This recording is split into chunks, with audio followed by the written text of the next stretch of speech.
The air in the chamber smelled like rot and forgotten things. Not the clean decay of autumn leaves or the earthy scent of turned soil, no, this was something older, something deliberately hidden. Stones sweat moisture in the darkness, dripping somewhere she couldn't see, each echo marking time in a place where time had stopped mattering years ago. The cold pressed against her skin like a living thing, seeping through the thin fabric of what remained of her ceremonial dress. Once white, now gray with filth and something darker she tried not to think about.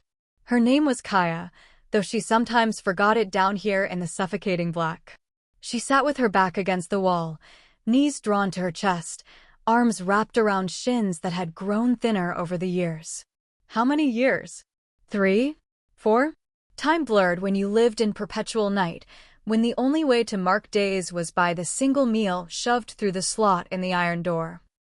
When they remembered, when they deemed her worthy of remembering. Above her, the ceremony hall thrummed with life.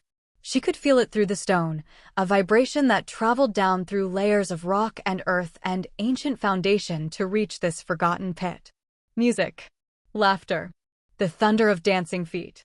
Tonight was the annual mating ceremony, the same celebration that had been her undoing all those years ago. The irony wasn't lost on her. While wolves upstairs preened and postured and sought their destined mates under the blessing of the full moon, she remained here, buried, erased, a cautionary tale whispered about but never truly believed. The girl who vanished on her awakening night. Kaya pressed her palms against the cold stone floor, feeling for the hairline cracks she'd memorized in the darkness. Her fingers traced the familiar patterns left, down, diagonal, straight, a map of her prison she'd drawn 1,000 times. The chamber was small, maybe 12 feet by 12 feet, with walls that pressed in when panic seized her lungs. A bucket in the corner. A thin blanket that smelled of mildew. The iron door with its cruel slot. And chains, always the chains, though they'd stopped shackling her years ago once they realized she wouldn't try to escape anymore. Where would she go? She was already a ghost. But tonight felt different. Tonight, something pulled at her chest, a sensation she hadn't experienced since the night they dragged her down here, since the night her mother had looked her in the eyes and whispered, "I'm sorry," before turning away forever. It felt like a hook behind her sternum, tugging insistently towards something she couldn't name. Her heart beat faster, a rabbit's frantic rhythm, and her skin prickled with awareness despite the cold. Power stirred in her veins. No, she couldn't think about that. Couldn't acknowledge the thing that lived inside her, dormant and waiting, the reason they'd buried her alive rather than simply killing her outright. Fear kept her hidden. Fear kept her breathing. To touch that power, even in thought, was to risk everything in a gamble she wasn't strong enough to win. But the pull intensified, and with it came sensation flooding back into limbs that had grown numb with despair. Kaya lifted her head, though there was nothing to see in the absolute darkness. Her other senses sharpened instead. The drip of water somewhere to her left, steady as a heartbeat. The scratch of something small and alive in the walls, rats, probably, her only companions besides the guards who never spoke. The distant music above, a melody that should have been joyful but sounded mocking to her ears. And then footsteps. Not the heavy, deliberate tread of her guards making their rounds. These were different. Faster. Purposeful. Multiple sets, moving through the corridors above her chamber, searching. She could hear voices, muffled by stone but growing louder, and underneath it all, a quality of command that made her pulse spike with something that wasn't quite fear. Someone was coming. No one ever came down here except the guards, and they followed a routine as predictable as the tide. This was wrong. This was change. Change in this place meant danger, meant attention she couldn't afford, meant someone had remembered she existed. Kaya scrambled to her feet, the sudden movement making her head spin. Her legs nearly buckled. She'd been sitting too long, conserving energy like she'd learned to do, making herself small and still and forgettable. But instinct overrode weakness, flooding her with adrenaline that set her nerve endings alight. She pressed herself against the wall farthest from the door, making herself as invisible as possible in the darkness that had become her only shelter. Her breathing came too fast, too loud in the silence. She tried to control it, to slow the panicked rhythm, but her body wouldn't obey. Whatever was happening upstairs had reached down into her pit, and she was about to be dragged back into the light, into a world that had decided she was too dangerous to exist in it. The footsteps grew closer, accompanied by the clink of metal and the creak of old hinges. Doors opening in sequence, moving systematically through the lower levels. They were searching the foundations, the forgotten places beneath the ceremony hall that predated the current structure. Places no one ventured. Places that held secrets the pack preferred to keep buried. Places like her. Her heart hammered so violently she thought her ribs might crack. The thin fabric of her dress clung to skin slick with cold sweat. She wanted to cry out, to warn them away, to beg them to leave her in the peace of oblivion. But her voice had atrophied from disuse, from years of silence, and all that emerged was a thin wheeze that wouldn't carry past the walls of her cell. A new sound reached her, a low, sustained note that resonated in her bones. Growling. Deep and primal, the kind of sound that bypassed rational thought and spoke directly to the animal hindbrain. Wolf, her instincts screamed. Alpha. Predator. But there was something else beneath it, something that made the pull in her chest intensify until it was almost painful. Recognition without understanding. The footsteps stopped outside her door. Kaya's nails dug into the stone wall at her back, scraping uselessly against the unyielding surface. She couldn't see it, but she heard it. The slide of the bolt, the protest of hinges that hadn't moved in months. A sliver of light appeared, so bright after years of darkness that it stabbed into her eyes like needles. She threw up an arm to shield her face, turning away from the assault of illumination that felt like violence after so long in the black. "There's nothing down here, Your Majesty," a voice said, male and uncertain. "This level was sealed decades ago. Just old storage and... open it." 2 words, spoken with absolute authority. The voice was deep, textured with something raw and barely contained. It resonated through Kaya's bones, down through her spine, settling low in her belly with a heat that felt foreign after years of cold. She didn't recognize the voice, but her body responded to it anyway, straightening despite her terror, turning toward the light even as her eyes watered and burned. The door groaned fully open, and the light intensified. Footsteps entered her chamber. Measured, confident, but with an underlying tension like a wire pulled taut. Kaya kept her arm over her face, peering through the gaps between her fingers as her eyes struggled to adjust. She could make out shapes now, silhouettes backlit by torchlight. 3 figures, maybe 4. All tall, all radiating power that pressed against her like a physical force. But one stood apart from the others. He moved forward while his companions held back at the threshold, as if approaching something dangerous. Each step deliberate, controlled, but there was something in his posture, in the set of his shoulders and the tilt of his head, that suggested surprise. He hadn't expected to find anything down here. He certainly hadn't expected to find her. "Light," he commanded, and someone hurried to obey. More torches, more unbearable brightness. Kaya whimpered despite herself, trying to press back into the wall, to disappear into the stone. Her eyes finally began to adjust, shapes resolving into detail.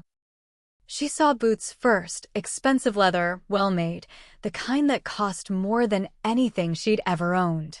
Then legs, a long coat that might have been black or dark blue, broad shoulders, and finally, she looked up into the face of the wolf who would change everything. He stared at her with eyes that reflected the torchlight like molten gold, wide with shock that quickly transformed into something else, something fierce and protective and utterly inexplicable. His face was all sharp angles, beautiful in the way dangerous things are beautiful, with dark hair that fell across his forehead and a jaw clenched so tight she could see the muscle jump beneath his skin. He was breathing hard, as if he'd been running, and his hands had formed fists at his sides. "Who put you down here?" The question came out like gravel, like he was barely holding back something violent. Kaya tried to answer, but her voice emerged as nothing more than a broken rasp. She hadn't spoken in so long. The words had died in her throat years ago, along with hope and the memory of sunlight. She shook her head instead, the only response she could manage, and watched something in his expression fracture. He turned sharply to the figures behind him. How long has she been here? Your Majesty, we don't. This chamber isn't on any of the maps. We didn't know. How long? The authority in those two words could have leveled mountains. Kaya watched the other wolves flinch, saw them exchange glances that spoke of fear and confusion. They were pack, she realized. High-ranking. Given their deference to this man, they kept calling Your Majesty, which meant he was Alpha King. The title hit her like cold water, clearing the fog of terror enough for understanding to creep in. The Alpha King had come to the ceremony hall for the mating ritual, as tradition demanded. The Alpha King had somehow found his way down into the sealed levels, into the forgotten places, into her tomb. The Alpha King was looking at her like she was something precious he'd thought lost forever, even though they'd never met before this moment. Unless the pull, the hook behind her sternum, the sensation that had been building all night, calling to something she'd buried as deeply as they'd buried her. Recognition without understanding. Connection without context. No, that wasn't possible. She was nothing, no one, a girl erased from history because of the dangerous thing sleeping in her blood. She couldn't be, they couldn't be. Find whoever's responsible for this, the Alpha King said, his voice dropping to something deadly quiet. Find them and bring them to me. I want every pack elder, every council member, every guard who knew about this chamber assembled in the hall within the hour. But Your Majesty, the ceremony. Damn the ceremony. He moved closer to Kaya, dropping to one knee so his eyes were level with hers. The movement was careful, non-threatening, as if approaching a wounded animal. I need medical supplies. Clean water. Food. Blankets. Move. The others scattered, their footsteps retreating rapidly up the corridor. The sound of their departure seemed to take all the air with it, leaving Kaya alone with this stranger who looked at her like she was the answer to a question he hadn't known he was asking. He raised one hand slowly, giving her time to see it coming, and with infinite gentleness touched her chin, tilting her face toward the light. The contact sent electricity racing across her skin. Kaya, he whispered, and her heart stopped. He knew her name. This powerful stranger, this Alpha King, knew her name when everyone else had spent years forgetting it. The impossibility of it should have terrified her, but instead, something inside her chest. Something that had been frozen and silent and dead suddenly fluttered to life. My name is Lucas, he continued, his voice rough with emotion she couldn't name. And I don't know how or why, but I've been looking for you my entire life. His thumb brushed across her cheekbone, so gentle it brought tears to her eyes that had nothing to do with the light. She wanted to ask him how he knew, wanted to demand explanations for the impossible, but her voice still wouldn't work. She could only stare at him, at this beautiful, dangerous stranger who had descended into her hell and looked at her like she was worth saving. Can you walk? He asked. She didn't know. She hadn't tried to walk more than the few steps across her cell in years. But she nodded anyway, because the alternative was staying in this tomb, and something in his presence made her believe for the first time since they'd sealed her away that she might survive seeing the sun again. Lucas stood, extending his hand to her. An invitation.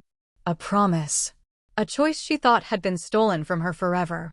Kaya looked at that outstretched hand, at the lifeline being offered by a man who shouldn't exist, who shouldn't know her name, who shouldn't be looking at her like she was the most important thing in his world.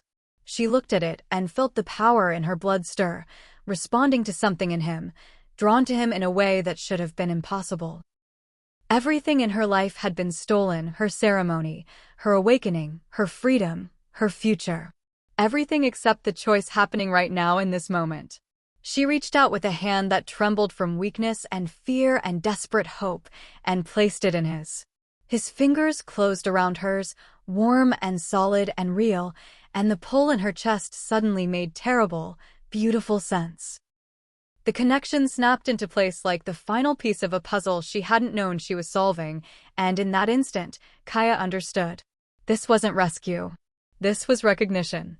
This was destiny reaching down through years of darkness to drag them both into the light, whether the world was ready for it or not.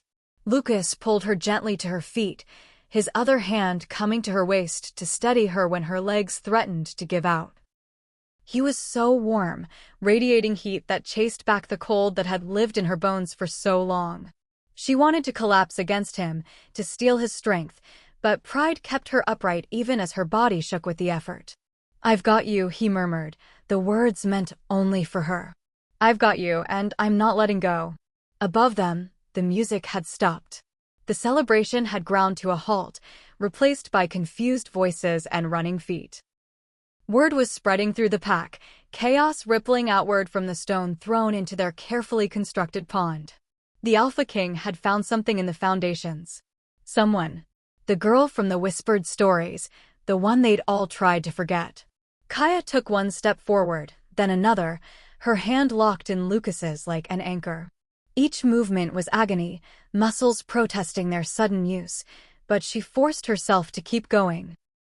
The doorway loomed ahead, spilling light into her prison, the threshold between the hell she'd known and whatever waited beyond. She didn't know what she was walking toward, didn't know if the pack would accept her reappearance or demand she be thrown back into the dark.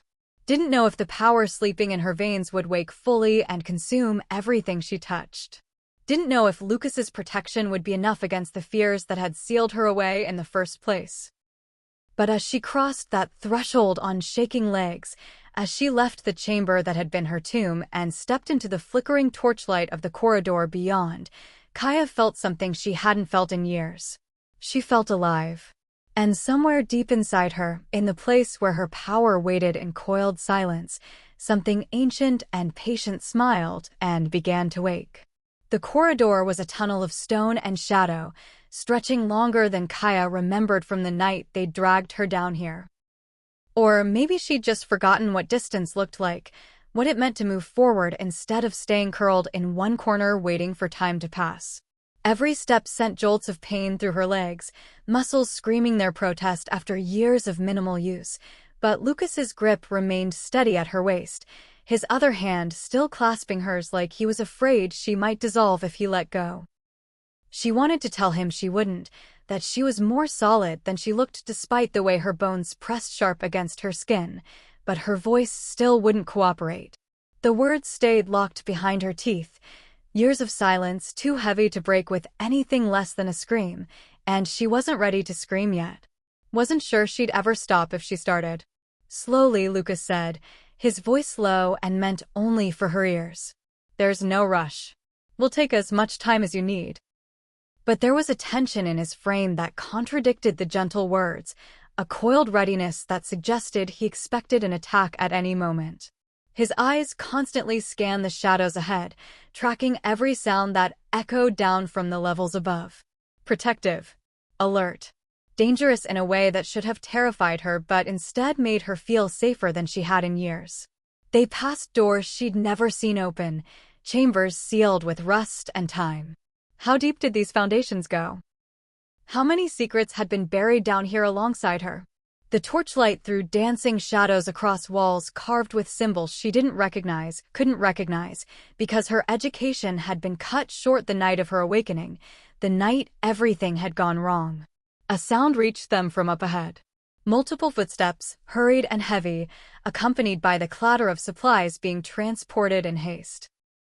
Lucas's hand tightened fractionally on her waist, and she felt him shift his weight, placing himself slightly between her and whatever was coming. 3 wolves rounded the corner, arms laden with blankets, water skins, and what looked like a medical kit. They stopped short when they saw Lucas and Kaya, their eyes going wide as they took in the sight of her, the girl from the tomb, the whispered nightmare made flesh. She watched their expressions shift from shock to horror to something that might have been guilt, and she understood. They knew. Maybe not the specifics, maybe not the how or the why, but they knew something had been hidden down here. The entire pack had known. In that way communities know things without speaking them aloud. In that way, people convince themselves that silence isn't the same as complicity. Your Majesty, we brought what you. The speaker was a woman, older, with silver threading through her dark hair. Her gaze kept sliding away from Kaya, unable to hold contact, unable to reconcile what she was seeing with whatever story she'd told herself about the empty chamber beneath the hall. Set it down, Lucas commanded. Then go back upstairs and tell the pack I'll address them shortly. No one leaves the hall. No one. They obeyed with the swift efficiency of wolves accustomed to following orders, depositing their burdens in a careful pile before retreating with backward glances that Kaya felt like brands against her skin. Watching her. Judging her. Fearing her. Some things hadn't changed at all. When their footsteps faded, Lucas guided her to where they'd left the supplies. He released her waist carefully, making sure she had her balance before letting go completely, but his other hand stayed locked with hers. Constant contact. Constant connection. Like he needed it as much as she did. Can you sit? He asked. Kaya nodded, lowering herself slowly to the cold stone floor. Her legs folded beneath her, relief flooding through muscles that had been pushed beyond their limits just crossing the corridor. Lucas crouched beside her, finally releasing her hand so he could reach for one of the water skins. The loss of contact felt like abandonment, even though he was right there. The hook in her chest pulled insistently, demanding she reach out and re-establish the connection, but she forced her hands to stay in her lap, clasped together so tightly her knuckles went white. Here, Lucas said, offering the water skin. Small sips. Your system needs to adjust. She took it with shaking hands, bringing it to her lips. The first taste of clean water after years of the stale, metallic liquid they'd given her hit her tongue like a revelation. She wanted to gulp it down, to drink until her shrunken stomach couldn't hold anymore, but she remembered his warning and forced herself to take small, measured sips instead. Lucas watched her with an intensity that should have been uncomfortable but wasn't. His golden eyes tracked every movement, cataloging details with a focus that suggested he was memorizing her, storing away every feature for later examination. The sharp line of her collarbone beneath the tattered dress. The way her hair hung in matted tangles past her shoulders. The bruises that marked her skin in patterns that told stories of rough handling and negligence. She saw his jaw clench again, that muscle jumping beneath the skin, and knew he was reading those stories. Understanding them. Getting angrier with each new detail his eyes discovered. How long? He asked again, the question softer this time but no less demanding. How long have you been down here, Kaya? She lowered the water skin, trying to find her voice. It came out as barely more than a whisper, rough and broken from disuse. Since my awakening. 3 words. The first she'd spoken in years. They scraped her throat raw on the way out, but they carried the weight of truth that needed to be spoken. Lucas went very still. Your awakening ceremony. When you were supposed to shift for the first time. She nodded, not trusting her voice for more. That's? He cut himself off, looking away sharply. His hands had formed fists again, and she could see him actively trying to control his breathing, to master whatever emotion was threatening to break through his careful composure. That's 4 years ago. You've been sealed in that chamber for 4 years. Had it been 4 years? She'd lost count somewhere around 2, when the days had started bleeding together into one long night.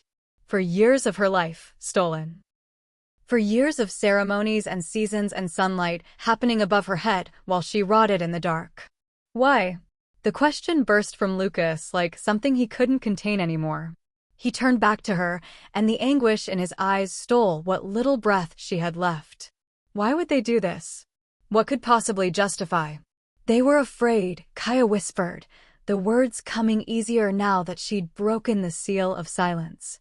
Of what I am. What I might become. What you are. His brow furrowed. You're a wolf. A pack member. You were supposed to be protected, cherished, brought into your power with honor and... I'm not just a wolf. The admission hung in the air between them, heavy with implications she wasn't ready to explain. But she'd already said too much to stop now, and part of her, the part that had been screaming in silence for 4 years, needed someone to finally understand.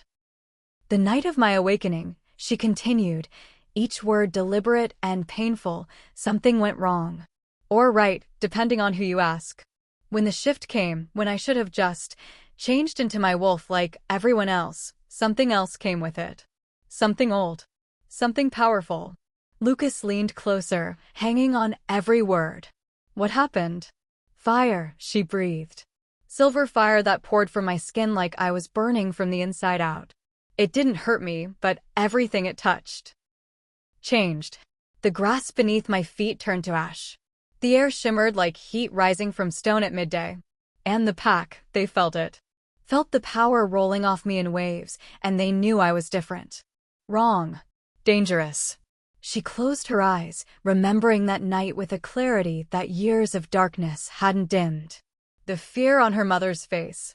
The way the pack elders had stepped back, creating distance between themselves and the abomination she'd become. The hasty conference that had followed, voices raised in argument about what should be done with her. There were prophecies, she continued, opening her eyes to find Lucas still watching her with that same intense focus. Old stories about a wolf who would be born with ancient fire in her blood, who would either save the pack or destroy it. They couldn't agree on which I was destined to be, so they chose a third option. They buried you, Lucas said, his voice hollow with horror. They sealed you away to avoid having to make the choice. They said it was for my own protection. That if other packs learned what I was, they'd come for me. Use me. Kill me. Better to let the world believe I'd vanished, become one more cautionary tale whispered around fires. Better to keep me hidden until they could figure out what to do with me. She laughed, a broken sound that held no humor. I'm still waiting for them to figure it out. Lucas's hand shot out, catching her chin again with that same careful gentleness. He turned her face toward his, forcing her to meet his eyes, and what she saw there stole her breath more effectively than any amount of running. Fury, yes. But beneath it, wonder. Recognition. Listen to me very carefully, he said, his voice low and fierce. You are not wrong. You are not dangerous in the way they fear. And you sure as hell don't deserve what they did to you. You don't know that, she whispered. You don't know what I'm capable of. What I might. I know enough. He released her chin but didn't pull away, staying close enough that she could feel the heat radiating from his skin. I know you survived 4 years in that hole without going mad. I know you're strong enough to walk out of it when given the chance. I know that whatever power lives in you called to something in me so loudly I couldn't ignore it, even when I had no reason to search these foundations. Kaya stared at him, trying to process what he was saying. Called to you. I felt you, he said simply. From the moment I entered the hall tonight, there was this pull. Like someone had hooked their fist around my sternum and was yanking me downward. I tried to ignore it, tried to focus on the ceremony, but it got stronger. More insistent. Until I couldn't think about anything except the overwhelming need to go down, to search the lower levels, to find whatever was calling to me like a drowning man calls for air. The hook. He'd felt it too. The connection that had snapped into place when their hands touched, when their eyes met, when recognition had bloomed without context or explanation. That's not possible, Kaya breathed. We've never met. I've been sealed away since. Since you were supposed to claim your destiny, Lucas finished. Since the night you should have been celebrated and instead were condemned. But destiny doesn't care about timing, Kaya. It doesn't care that we missed our chance 4 years ago. It found us anyway. He was talking about the mating bond. Had to be. The sacred connection that drew wolves to their destined partners, that created unions so powerful they became legend. But those bonds were supposed to form during ceremonies, under the full moon's blessing, when both wolves had fully come into their power. They couldn't forge themselves across years of separation, through layers of stone and deliberate forgetting. Except this one had. The elders are going to fight this, she said, reality crashing back through the fragile hope trying to take root in her chest. They buried me to avoid dealing with what I am. If they believe we're bonded, let them fight. Lucas's voice carried absolute conviction. Let them throw every objection they have at me. I'm the Alpha King, Kaya. I don't need their permission to claim what's mine, and you sure as hell don't need their approval to exist. What's mine? The possessive words should have rankled, should have triggered every defensive instinct she'd honed in captivity. But instead, they settled over her like a warm blanket, like protection she hadn't known she'd been craving. I can't shift, she admitted, the confession tearing out of her like a confession. Whatever happened that night, the fire, the power, it's been dormant since they sealed me away. I tried, in the beginning, to reach for it, to call my wolf. But there was nothing. Just emptiness where my other half should be. Because they caged you, Lucas said, anger bleeding back into his tone. They took a young wolf at her most vulnerable moment and locked her away from the moon, from the pack, from everything that feeds our nature. Of course your wolf went dormant. She was protecting you the only way she could. He reached for her hand again, threading his fingers through hers with a naturalness that suggested they'd done this 1,000 times before. The contact sent warmth flooding up her arm, chasing away cold that had lived in her bones for so long she'd forgotten what warmth felt like. But she's still there, he continued. I can feel her, beneath the surface. Sleeping, not dead. And whatever fire lives in your blood, whatever ancient power they feared, that's sleeping too. Waiting for the right moment to wake. How can you be sure? Because I felt it when I touched you, he said. For just an instant, when our hands met, I felt something ignite beneath your skin. Recognized it, even though I've never encountered anything like it before. It recognized me too, Kaya. Your power knows its match when it finds one. She wanted to believe him. Wanted to trust that the years in darkness hadn't broken something essential inside her, hadn't damaged her beyond repair. But hope was dangerous when you'd learned to live without it, and letting it back in felt like inviting pain she might not survive. What happens now, she asked, the question encompassing everything she couldn't articulate. What happens to me? What happens to us? What happens when the pack sees what you've found? Lucas's expression hardened, shifting from gentle to something commanding. Now, we go upstairs. I'm going to address the pack, and you're going to stand beside me while I do it. They're going to see you, acknowledge you, and answer for what they've done. They'll demand I be sent back, she said, fear creeping back into her voice. They'll say I'm too dangerous, that the risk. They can demand whatever they want. He stood, pulling her up with him, steady and sure. But I'm the king, and my word is law. You're under my protection now, Kaya. Anyone who wants to touch you goes through me first. The declaration should have been comforting, but all she could think about was the weight of expectations settling on her shoulders. She'd been buried to avoid being a burden, to avoid forcing the pack to confront uncomfortable truths.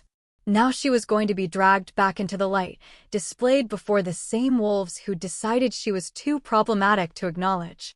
I'm not strong enough for this, she whispered. Lucas turned to face her fully, his free hand coming up to cup her face. His thumb traced across her cheekbone again, that same gentle touch that somehow conveyed more protection than any words could. You survived 4 years in hell, he said. You're stronger than any of them will ever be. And you're not facing this alone. Not anymore. Above them, she could hear the hall filling with confused, frightened voices. The pack gathering at their king's command, uncertain what crisis had interrupted their celebration. Soon she'd be standing before them, exposed and vulnerable, everything they'd tried to forget made flesh and demanding recognition. Terror clawed at her throat, but beneath it, buried under years of forced submission and learned helplessness, something else stirred. Something that remembered she'd once been strong enough to burn silver fire into the earth. Something that wasn't ready to bow to the people who'd stolen her life. Lucas's hand tightened around hers, an anchor in the storm of emotion threatening to drown her. Ready? He asked. No. She wasn't ready. Would never be ready. But ready didn't matter anymore. This was happening whether she felt prepared or not. So Kaya straightened her spine as much as her weakened body would allow, lifted her chin with the last scraps of pride she had left, and nodded. Together, they turned toward the stairs that would carry them back into the world above, toward the pack that had condemned her, toward a destiny that refused to be buried no matter how much stone and silence they'd piled on top of it.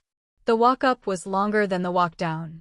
Each step was a battle against gravity and exhaustion, and the voice in her head screaming at her to to choose the familiar hell over the unknown judgment waiting above.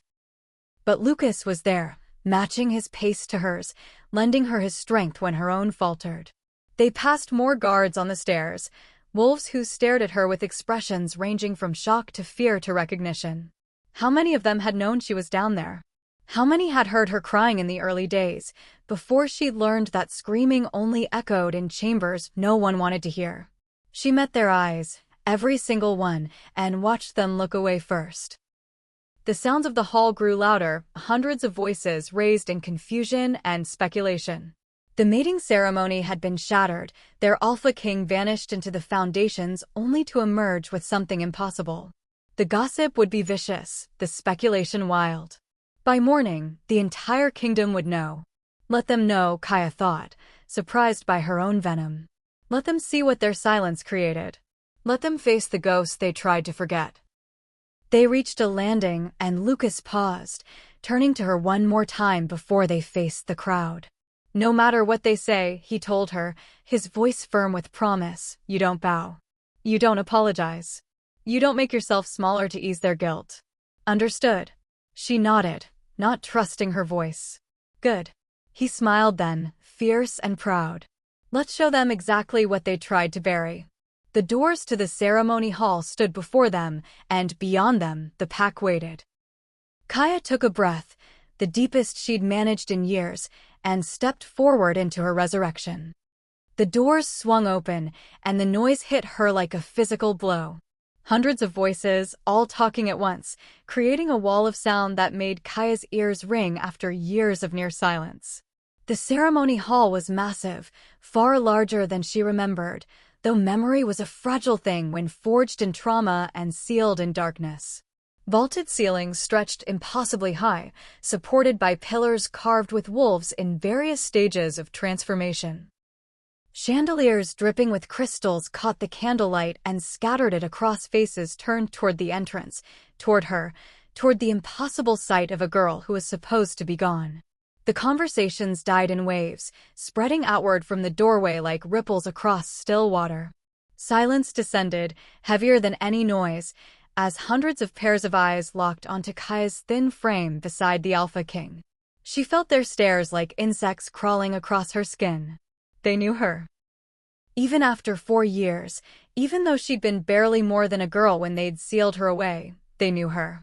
Recognition flickered across face after face, shock, horror, guilt, fear. So much fear. It radiated from them in waves she could almost taste, acrid and choking, the same fear that had put her in that chamber in the first place. Lucas's hand remained firm around hers, his thumb moving in small circles against her palm. A rhythm meant to ground her, to remind her she wasn't alone even as every instinct screamed at her to run, to hide, to make herself invisible again before they could decide she was too dangerous to tolerate in their precious hall. But she'd promised not to bow, promised not to make herself smaller. So Kaya lifted her chin higher, even as her legs trembled beneath the weight of all those stairs, and met the crowd's fear with the hollow fury that had kept her breathing through 4 years of abandonment. "My king," someone said, stepping forward from the crowd. An elder, Kaya recognized him even through the changes time had carved into his features. Elder Corvin, who'd been present the night of her awakening, who'd argued loudest for her containment. His silver hair was longer now, pulled back from a face lined with authority and something that might have been shame. "We are relieved to see you safe. There were concerns when you left the ceremony so abruptly. Where is Elder Talia?" Lucas's voice cut through the pleasantries like a blade. "And Counselor Valen? I want every member of the Elder Council present. Now." His tone left no room for argument, but Corvin's eyes kept sliding to Kaya, cataloging her presence with something close to panic. "Your Majesty, perhaps if we could speak privately about." Now, Lucas repeated, the single word carrying enough power to make several wolves in the front rows drop their gazes to the floor. "And someone get a chair. She's been standing long enough." The command spurred movement. Wolves scattered to obey, their efficiency born from instinct to serve their king rather than any desire to comfort Kaya. She watched them move around her like water around a stone, giving her wide berth, careful not to get too close to the contaminated thing their king had dragged from the depths. A chair appeared, ornate, cushioned, far too fine for someone wearing rags that had once been a ceremonial dress. Lucas guided her to it with a gentleness that contrasted sharply with the steel in his voice, waiting until she was seated before positioning himself beside her. Standing guard. Making a statement with his body language that everyone in the hall could read, this girl was under his protection, and challenging that would be challenging him. More elders emerged from the crowd, their faces varying shades of pale as they took in Kaya's presence. She recognized most of them. Talia with her sharp features and sharper tongue, Valand who'd always seemed kind until the night he'd voted to seal her away, Garrick who'd been present when they dragged her down those stairs as she'd screamed and begged and promised to control it, whatever it was. If they'd just give her a chance. None of them had given her a chance. "Do you know who this is?" Lucas asked, his question directed at the assembled elders, but loud enough for the entire hall to hear. The acoustics carried his voice to every corner, ensuring no one could claim ignorance of what was about to unfold. Corvin's throat worked as he swallowed. "Your Majesty, if we could discuss this in private." "Answer the question." The command cracked through the air like a whip, and Kaya felt the alpha power rolling off Lucas in waves that made her skin prickle. This was dominance in its purest form, the weight of authority that couldn't be denied or deflected. The elders felt it too, their wolves responding even as their human minds sought escape routes. "Her name is Kaya," Talia said finally, her voice brittle. "She was of this pack. Before you buried her alive beneath this very hall," Lucas finished, each word deliberate and damning. "Before you sealed a child in darkness and left her there to rot for 4 years while you danced and celebrated above her head." A collective gasp rippled through the crowd. Some looked genuinely shocked, as if they hadn't known, hadn't suspected, hadn't participated in the collective amnesia that had allowed them to forget one of their own. Others looked away, guilt written across their features in lines Kaya could read from across the room. Her mother was somewhere in that crowd. Kaya could feel her presence like a splinter lodged beneath her skin, painful and impossible to ignore. She scanned the faces, looking for the woman who'd birthed her, and then turned away when the pack demanded sacrifice. Looking for the face that still haunted her dreams, sometimes tender with remembered lullabies, more often twisted with the fear and disappointment that had characterized that final night. There, in the back, half hidden behind a pillar. Marin, her mother, looking decades older than 4 years should have aged her. Their eyes met across the distance, and Kaya watched her mother's face crumple with an anguish that came too late to matter. "There were reasons," Corvin said, his voice carrying a desperate edge. "Your Majesty, you must understand, the girl's awakening was unprecedented. Dangerous. We had to consider the safety of the pack." "So you put a child in a hole and forgot about her?" Lucas's voice dropped to something deadly quiet, more frightening than any shout. "Tell me, Elder Corvin, at what point in the past 4 years did you check on her welfare? How many times did you ensure she was being fed, cared for, treated with even the bare minimum of decency owed to a pack member?" Silence. "Answer him," Kaya said, her voice hoarse, but carrying in the sudden quiet. Every head turned to her, shock registering that the ghost could speak. "Tell him how many meals you sent down. How often you changed the blanket that rotted from mildew. How many times any of you bothered to remember I was still breathing down there." Corvin's mouth opened and closed, no sound emerging. Guilt and defiance warred across his features, and Kaya recognized the expression, the look of someone who'd convinced themselves that wrong actions were justified by good intentions. "We were protecting you," Talia said, stepping forward with the kind of confidence born from years of unchallenged authority. "Protecting the pack from you, yes, but also protecting you from those who would use your power for." "I was 17, Kaya interrupted, something hot and furious breaking through the numbness that had sustained her for so long. "I was 17 years old, and you sealed me in darkness because you were too afraid to teach me, too cowardly to trust me, too worried about your own comfort to care what happened to a girl whose only crime was being born different." She stood, the movement sending fresh waves of pain through her atrophied muscles, but she didn't care. Couldn't sit anymore while they tried to justify the unjustifiable. Lucas moved with her, staying close, his hand hovering near her elbow in case she needed support. "You want to talk about my awakening?" Kaya continued, her voice gaining strength even as her body shook. "Fine. Let's talk about it. Let's tell everyone exactly what happened that night, since you've clearly been controlling the narrative for 4 years." She turned to address the crowd, meeting as many eyes as would hold contact with her. Most looked away, but some held steady, younger wolves, mostly, who hadn't been part of the decision, who looked horrified by what they were learning. "I was excited," Kaya said, the memories flooding back with painful clarity. "The night of my awakening ceremony, I was so excited I could barely breathe.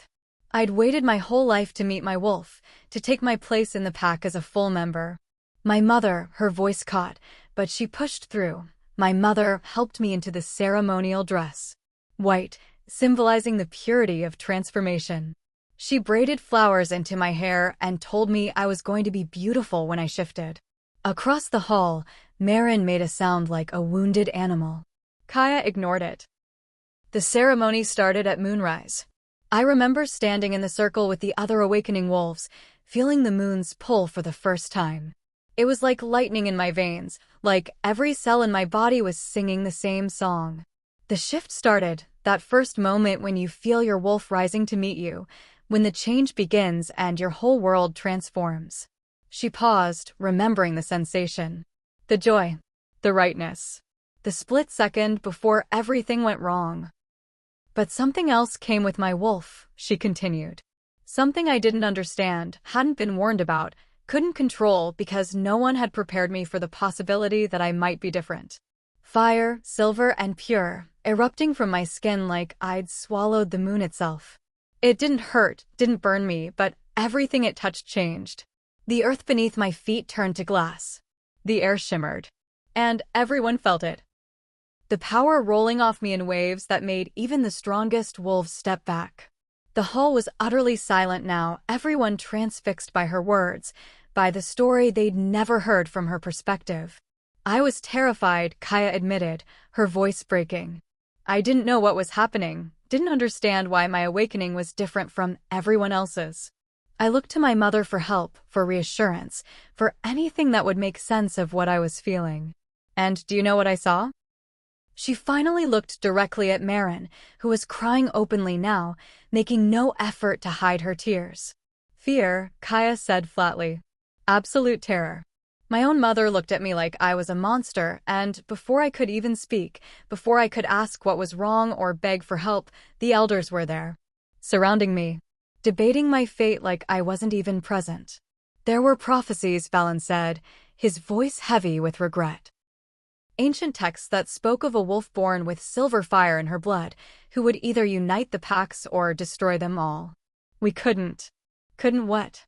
Kaya demanded. "Couldn't take the risk? Couldn't be bothered to actually read the prophecies all the way through? Couldn't spare the time to train me, guide me, help me understand what I was instead of just locking me away like a problem you didn't want to solve?" The prophecy was unclear, Talia insisted, but her voice had lost its earlier authority. It spoke of great power and great destruction in equal measure. "How are we supposed to know which path you would take?" "You could have asked me," Kaya said simply. "You could have given me a choice. You could have treated me like a person instead of a threat." Lucas's hand found hers again, squeezing gently. Support. Understanding. Belief in her words when the entire pack had spent years refusing to believe in her worth. "Instead," Kaya continued, "you dragged me down those stairs while I screamed and begged. You sealed me in a chamber that wasn't on any official maps, that no one would accidentally discover. You posted guards to ensure I stayed forgotten. And you went on with your lives, hosting ceremonies and celebrations right above my head, while I slowly starved and froze and lost pieces of myself in the darkness. We sent food," Corvin protested weakly. "We ensured you had water, blankets. 1 meal a day, when you remembered," Kaya corrected. "Stale bread and brackish water shoved through a slot in the door like I was an animal.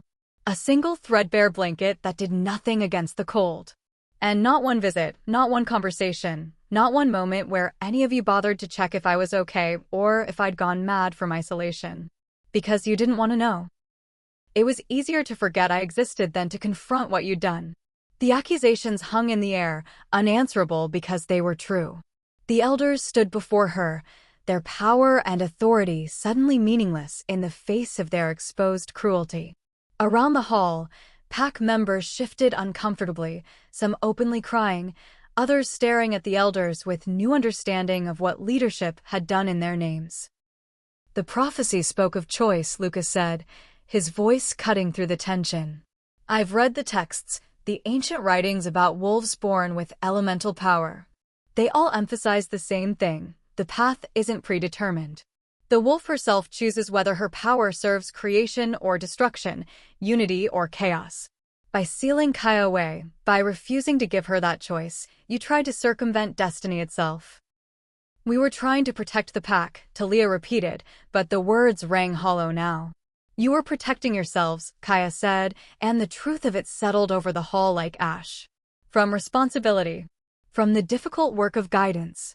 From the uncertainty of trusting someone you didn't understand. It was easier to call me dangerous and lock me away than to do the hard work of helping me control my power. She looked down at her hands, remembering the silver fire that had danced across her skin that night. Remembering how beautiful it had been, how right it had felt despite everyone's fear. The power was still there, dormant beneath her skin, sleeping like her wolf. Waiting. I spent the first year trying to reach my wolf, she said quietly. Trying to shift, to connect with the other half of myself that should have emerged that night. But there was nothing. Just emptiness where she should have been. Eventually I realized she'd gone dormant to protect me. Because shifting requires pack, moon, connection to nature, all the things you denied me when you buried me alive. My wolf couldn't survive in that darkness, so she retreated somewhere deep inside where your cruelty couldn't touch her. Lucas's jaw clenched, that muscle jumping again. She could feel the fury radiating off him, barely contained, held in check only by the iron control he maintained over his alpha nature. The second year, I stopped trying, Kaya continued. Stopped reaching for my wolf, stopped hoping someone would remember I existed. I made myself small and quiet and still, because it hurt less to be nothing than to be forgotten. I counted drips of water. Traced cracks in stone. Talked to rats, because they were the only living things that weren't afraid of me. A sob broke from somewhere in the crowd, her mother, Kaya thought, though she couldn't bring herself to look. Didn't want to see Marin's tears, didn't want the complicated emotions that seeing her mother's grief would trigger. The third year is mostly blank, she admitted. I don't remember much of it. I think part of me left. Went somewhere else where the darkness couldn't reach. It was the only way to survive, staying sane enough to breathe. And the fourth year? Lucas asked gently, encouraging her to finish even though it clearly pained him to hear it. The fourth year, I waited for death, Kaya said simply. I'd given up on rescue, on freedom, on ever seeing sunlight again. Death seemed like mercy at that point. A way out that didn't require anyone to make a difficult choice about what to do with me. But apparently, I was too stubborn to die even when I wanted to. She turned back to the elders, to the wolves who'd stolen 4 years of her life, and called it protection. So that's who I am, she said. I'm the girl you buried because you were afraid of prophecy. I'm the wolf who lost her awakening because you decided terror was easier than trust. I'm the one who survived your cruelty despite every reason to give up. And I'm standing here now in front of all of you, demanding you acknowledge what you did. What do you want from us? Corvin asked, his voice cracking. Kaya, what would possibly make this right? Nothing will make it right, she said flatly. You can't give me back the years you stole. Can't undo the damage. Can't erase the memories of what it's like to be so completely alone you forget what your own voice sounds like. But you can start by telling the truth. All of it. The prophecy, the decision, the years of deliberate neglect. Make sure everyone knows exactly what you did and why. And then? Talia asked. Kaya looked at Lucas, at the man who'd descended into hell to find her, who'd looked at her with recognition instead of fear, who stood beside her now offering protection she'd been denied by her own pack. And then, she said, "You let me go. Release me from this pack's bonds. I don't want to be part of a community that could do this to one of its own. I don't want to belong to people who value their comfort over a child's life." "No," Lucas said firmly, surprising her. "You're not released. You're transferred." "Transferred?" Corvin looked confused. "To my direct protection," Lucas clarified. "Effective immediately, Kaya is no longer under this pack's authority. She's under mine. She'll be coming with me when I leave, and if any of you have objections to that, you can voice them now and face the consequences." Silence. No one dared object. The Alpha King had spoken, and his word was absolute. Kaya stared at him, trying to process what he'd just done. He'd claimed her, publicly and irrevocably, in front of hundreds of witnesses. Had made her his responsibility, his charge, his. The bond pulled tight in her chest, that hook sinking deeper, and she understood. This wasn't just rescue. This was declaration. The beginning of something that would change everything, whether the pack approved or not. "Your Majesty," Marin's voice broke through the tension, raw with desperation. "Please, let me speak to my daughter. Let me." "No," Kaya said, the words sharp and final. "You lost the right to call me daughter when you turned your back on me 4 years ago. When you chose pack approval over your own child. When you let them drag me away screaming and did nothing." "I'm sorry," Marin sobbed, pushing forward through the crowd. "Kaya, please, I'm so sorry. I thought, they said it was the only way to keep you safe, that other packs would come for you if they knew what you were. And that was worth abandoning me?" Kaya demanded, years of pain sharpening her voice to something cutting. "Worth leaving me to rot in the dark? Worth never once checking if I was okay, if I was even still alive?" "I tried," Marin insisted. "I asked about you, begged them to let me see you. But you didn't demand it," Kaya said. "Didn't fight hard enough. Didn't risk your position in the pack to ensure your daughter's safety. You chose easy obedience over difficult love, and I'm done paying the price for your cowardice." The words hit her mother like physical blows, sending Marin stumbling back with fresh sobs. Part of Kaya ached at causing her mother pain, but the larger part, the part that had spent 4 years alone and forgotten, felt only cold satisfaction at finally speaking truth that needed to be heard. "This pack has a choice to make," Lucas said, addressing the crowd again. "You can continue pretending this was justified, continue believing that fear excuses cruelty. Or you can face what was done here, acknowledge the injustice, and begin the hard work of becoming better than you were. But understand this, Kaya's fate is no longer yours to decide. She's under my protection now, and anyone who threatens her answers to me." He offered his hand to Kaya again, that familiar gesture of support and connection.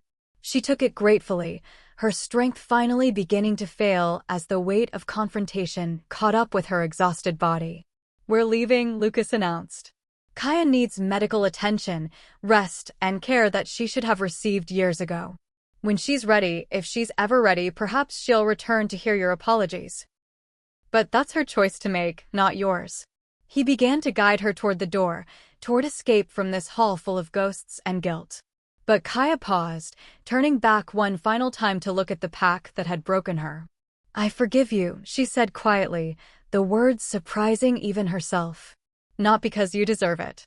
Not because it makes what you did acceptable. But because I refuse to carry your guilt along with my pain. I survived your cruelty. I won't let it define the rest of my life." Then she let Lucas lead her out of the ceremony hall, away from the stares and tears and dawning horror on faces that were finally understanding what they'd done. The doors closed behind them, muffling the sound of a pack confronting its sins. And for the first time in 4 years, Kaya walked forward into moonlight instead of deeper into darkness. The night air hit her like a benediction. Kaya stopped just outside the ceremony hall doors, tilting her face toward the sky with an expression that bordered on reverence. Cool wind kissed her cheeks, carrying scents she'd forgotten existed: pine and earth, and the complex perfume of night-blooming flowers. Above her, Stars scattered across the darkness in patterns she'd memorized as a child, constellations that had kept spinning through their ancient dance while she'd been buried beneath stone and silence. And the moon. God's the moon. Full and luminous, hanging heavy in the sky like a pearl suspended in black velvet. Silver light spilled down across the grounds, painting everything in shades of mercury and shadow. Kaya felt its pull immediately, that primal connection every wolf carried in their blood, the call that should have completed her transformation 4 years ago. Her skin prickled with awareness, and somewhere deep inside, in that place where her wolf had retreated to survive, she felt a stirring. Not waking, not yet, but acknowledging. Remembering what it felt like to be seen by the moon's ancient gaze. Easy, Lucas murmured, his hand steady at her waist as her knees buckled slightly. I've got you. She leaned into his strength without shame, too overwhelmed by sensation to maintain pride. For years in darkness had left her starved for stimulus, and now everything rushed at her at once, too much, too fast, too bright. Her eyes watered from the moonlight. Her ears rang with the sound of wind through trees. Even the simple act of breathing felt almost painful, each inhale bringing new information her brain struggled to process. Where are we going? She managed, her voice barely audible. Somewhere sacred, Lucas replied. Somewhere you can be safe while you adjust. There's a place not far from here, the old shrine in the northern woods. It's been abandoned for years, but it's still protected ground. Holy. We'll rest there tonight, and in the morning we'll figure out next steps. The northern woods. She remembered those from childhood, before her awakening, before everything had gone wrong. Dense forest that predated the pack settlement, trees so old they'd witnessed the first wolves claim this territory generations ago. Her mother used to warn her not to venture too deep, that the old places held power that didn't always welcome the young and curious. But Kaya wasn't young anymore. Wasn't innocent. And if the old places held power, maybe they'd recognize the power sleeping in her blood, dormant but not dead, waiting for the right moment to remember itself. Lucas guided her down the hall steps, moving slowly to accommodate her weakened state. More wolves had spilled out behind them, keeping a respectful distance, but clearly unwilling to let them leave without witness. Kaya felt their stares like brands against her back. Shame and fear and dawning horror as they processed what they'd learned inside. Let them stare. Let them carry the weight of knowledge they'd been comfortable ignoring when it was convenient. A carriage waited at the base of the steps, ornate and clearly meant for royalty. 2 massive horses stood in the traces, their coats gleaming midnight black in the moonlight. But Lucas steered her past it, toward the tree line instead. You're not taking the carriage? Kaya asked. Too slow, he said. And you need moonlight more than comfort right now. Can you ride? She almost laughed at the absurdity of the question. I can barely walk. Then you'll ride with me. He turned to one of the wolves who'd followed them out, a guard, judging by the formal attire and watchful stance. Send word to my compound. Tell them to prepare the eastern wing for an extended stay. Full medical staff on standby. And I want every text we have on elemental bloodlines and ancient prophecies gathered in the library. Everything, even the fragments. The guard bowed and hurried off to fulfill the orders. Lucas led Kaya toward a tree at the forest's edge, where 2 more wolves waited holding the reins of horses that made the carriage pair look like ponies. These were war mounts, enormous, powerful animals bred for speed and endurance. The nearest one, a gray stallion with intelligent eyes, stamped a hoof and snorted as they approached, sensing something in Kaya that made him nervous. It's all right, Fenris, Lucas said, stroking the horse's neck with easy familiarity. She won't hurt you. She's pack now. My pack. The possessive declaration sent warmth through Kaya's chest despite everything. His pack. His protection. His responsibility. The bond hummed between them, that invisible thread pulling tighter with each moment they spent together, each touch reinforcing the connection that shouldn't exist, but refused to be denied. Lucas mounted in one fluid motion, settling into the saddle with the ease of someone who'd spent countless hours on horseback. Then he reached down, offering his hand. Trust me? Did she? This stranger who'd appeared in her darkness like something from a dream, who'd defended her against the pack that had condemned her, who looked at her like she was precious instead of dangerous. Trust was a luxury she'd learned to live without, a weakness that had been beaten out of her by years of abandonment. But the bond didn't lie. Whatever connected them, destiny, prophecy, the moon's own design, it recognized him as safe. As hers, in the same way she was apparently his. Kaya placed her hand in his and let him pull her up. Her body protested the movement, muscles screaming their objection, but Lucas's strength made it effortless. He settled her in front of him, his arms coming around her to grip the reins, effectively caging her against his chest. She should have felt trapped, should have panicked at being held so completely, but instead, she felt the safest she'd been in years. "Hold on," he murmured against her ear, and then they were moving. The horse surged forward, powerful muscles bunching and releasing as it carried them toward the tree line. Wind whipped Kaya's tangled hair back from her face, and she had to close her eyes against the rush of sensation. Speed. Freedom. Movement that wasn't pacing the same 12 feet over and over. The simple act of traveling forward felt like a miracle. They plunged into the forest, and the world transformed. Ancient trees closed around them, their canopy filtering the moonlight into scattered silver patterns that danced across the forest floor. The underbrush had been cleared along this path, deliberately maintained, Kaya realized, which meant someone still tended these old roads even if the shrines themselves had been abandoned. The air smelled different here, richer, carrying notes of moss and decay and growing things that predated memory. Magic hung in the atmosphere like morning mist. Kaya felt it immediately, that prickle of awareness that spoke to the power sleeping in her blood. The northern woods were old, truly old, in a way that made the pack's few hundred years of settlement seem like a brief moment in the forest's long history. These trees had witnessed the first wolves learn to shift, had sheltered ancient rituals that predated written language, held secrets in their roots that most modern wolves had forgotten existed. And they recognized her. She felt their attention settling over her like a physical weight, curious and assessing.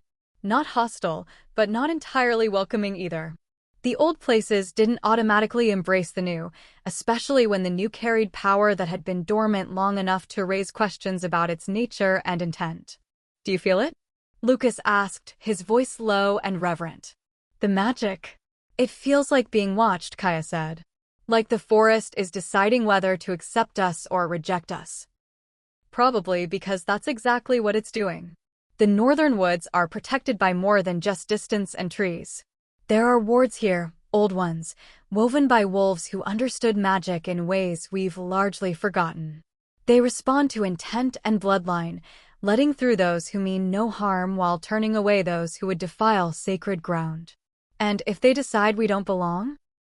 Then the path will twist on itself until we end up right back where we started, no matter how far we think we've traveled. He paused, then added quietly, "But they'll accept you. They have to. You're exactly the kind of wolf these places were meant to shelter." Kaya wasn't sure if she shared his confidence, but she didn't argue. She was too busy drinking in sensation, cataloging every new sight and sound and smell like a starving person presented with a feast. An owl called from somewhere overhead, the sound achingly beautiful after years of hearing nothing but dripping water and her own breath. Small animals rustled in the underbrush, going about their nocturnal business. The horse's steady rhythm and Lucas's solid presence at her back created a cocoon of safety that let her actually experience the moment instead of just surviving it. They rode deeper into the forest, following a path that grew narrower and more overgrown as they progressed. Branches reached across the trail like grasping fingers, and twice Lucas had to lean forward, sheltering Kaya with his body as they ducked beneath low-hanging boughs. The moonlight grew more fragmented, filtered through so many layers of canopy that it reached them in shattered pieces, like looking at the world through a kaleidoscope. Then, quite suddenly, they emerged into a clearing. Kaya gasped. The shrine rose before them like something out of legend, ancient stone carved with symbols that seemed to shift and dance in the uncertain light. It wasn't large, maybe 30 feet across, but it radiated presence that had nothing to do with size. Columns supported a domed roof open to the sky, and within the circle they created, Kaya could see an altar worn smooth by countless hands, countless offerings, countless wolves seeking connection to something greater than themselves. But it was what surrounded the shrine that stole her breath. Silver flowers. Hundreds of them, maybe thousands, carpeting the clearing in a blanket of luminous petals that seemed to generate their own light. Moon lilies, she recognized them from childhood stories, flowers that bloomed only in places where the veil between worlds grew thin, where magic pooled thick enough to give life to impossible things. They shouldn't exist this far south, shouldn't bloom except during the autumn equinox, and certainly shouldn't grow in such abundance. Yet here they were, defying nature and logic, turning the clearing into something ethereal. Lucas reined in the horse at the clearing's edge, not immediately entering. "I've been here a dozen times," he said quietly. "The flowers have never bloomed before. They were always dormant, waiting for the right season.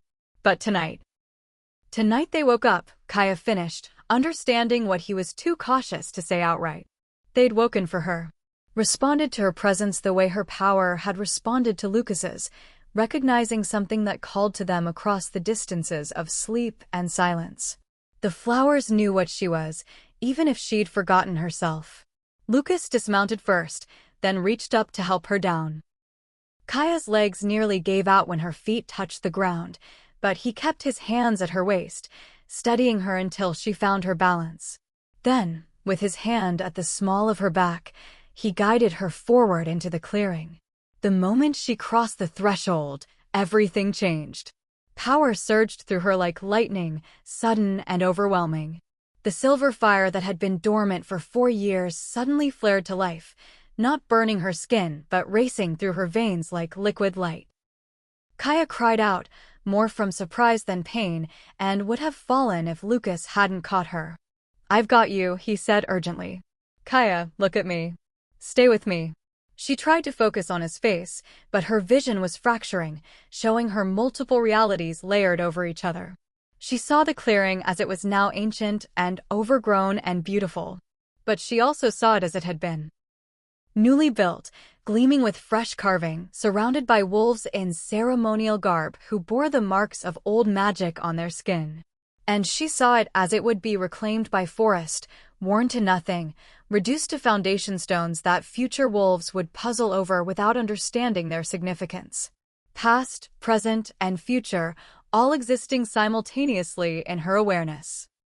"The veil is thin here," a voice said, and it took Kaya a moment to realize it was her own voice speaking, but the words weren't coming from her conscious mind. Something else spoke through her, using her mouth, drawing on knowledge she didn't remember learning. Between what was and what will be. Between the mortal realm and the places where power sleeps. She who burns has returned to the threshold. "Kaya." Lucas's voice carried concern and awe in equal measure.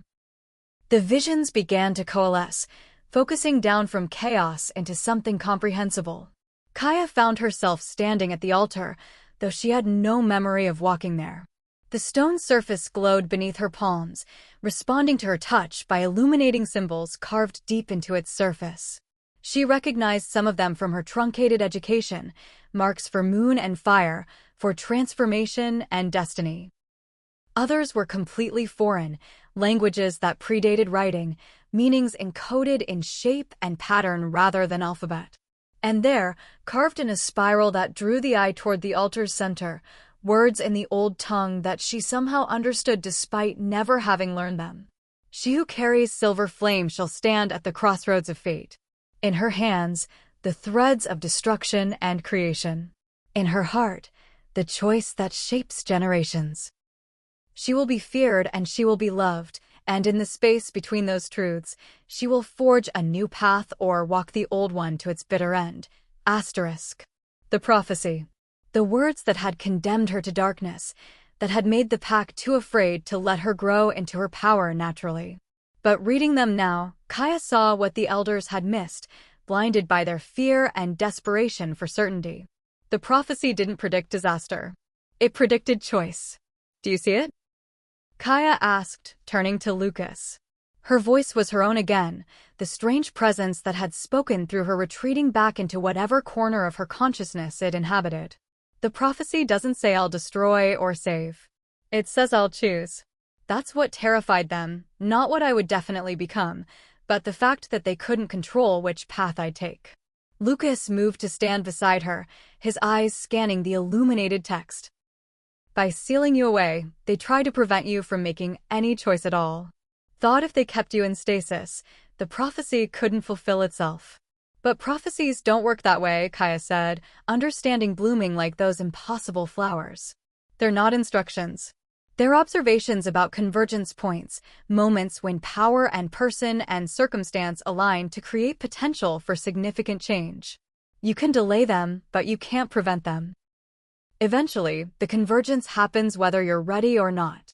And tonight was the convergence, Lucas said. The moment when all the pieces finally aligned.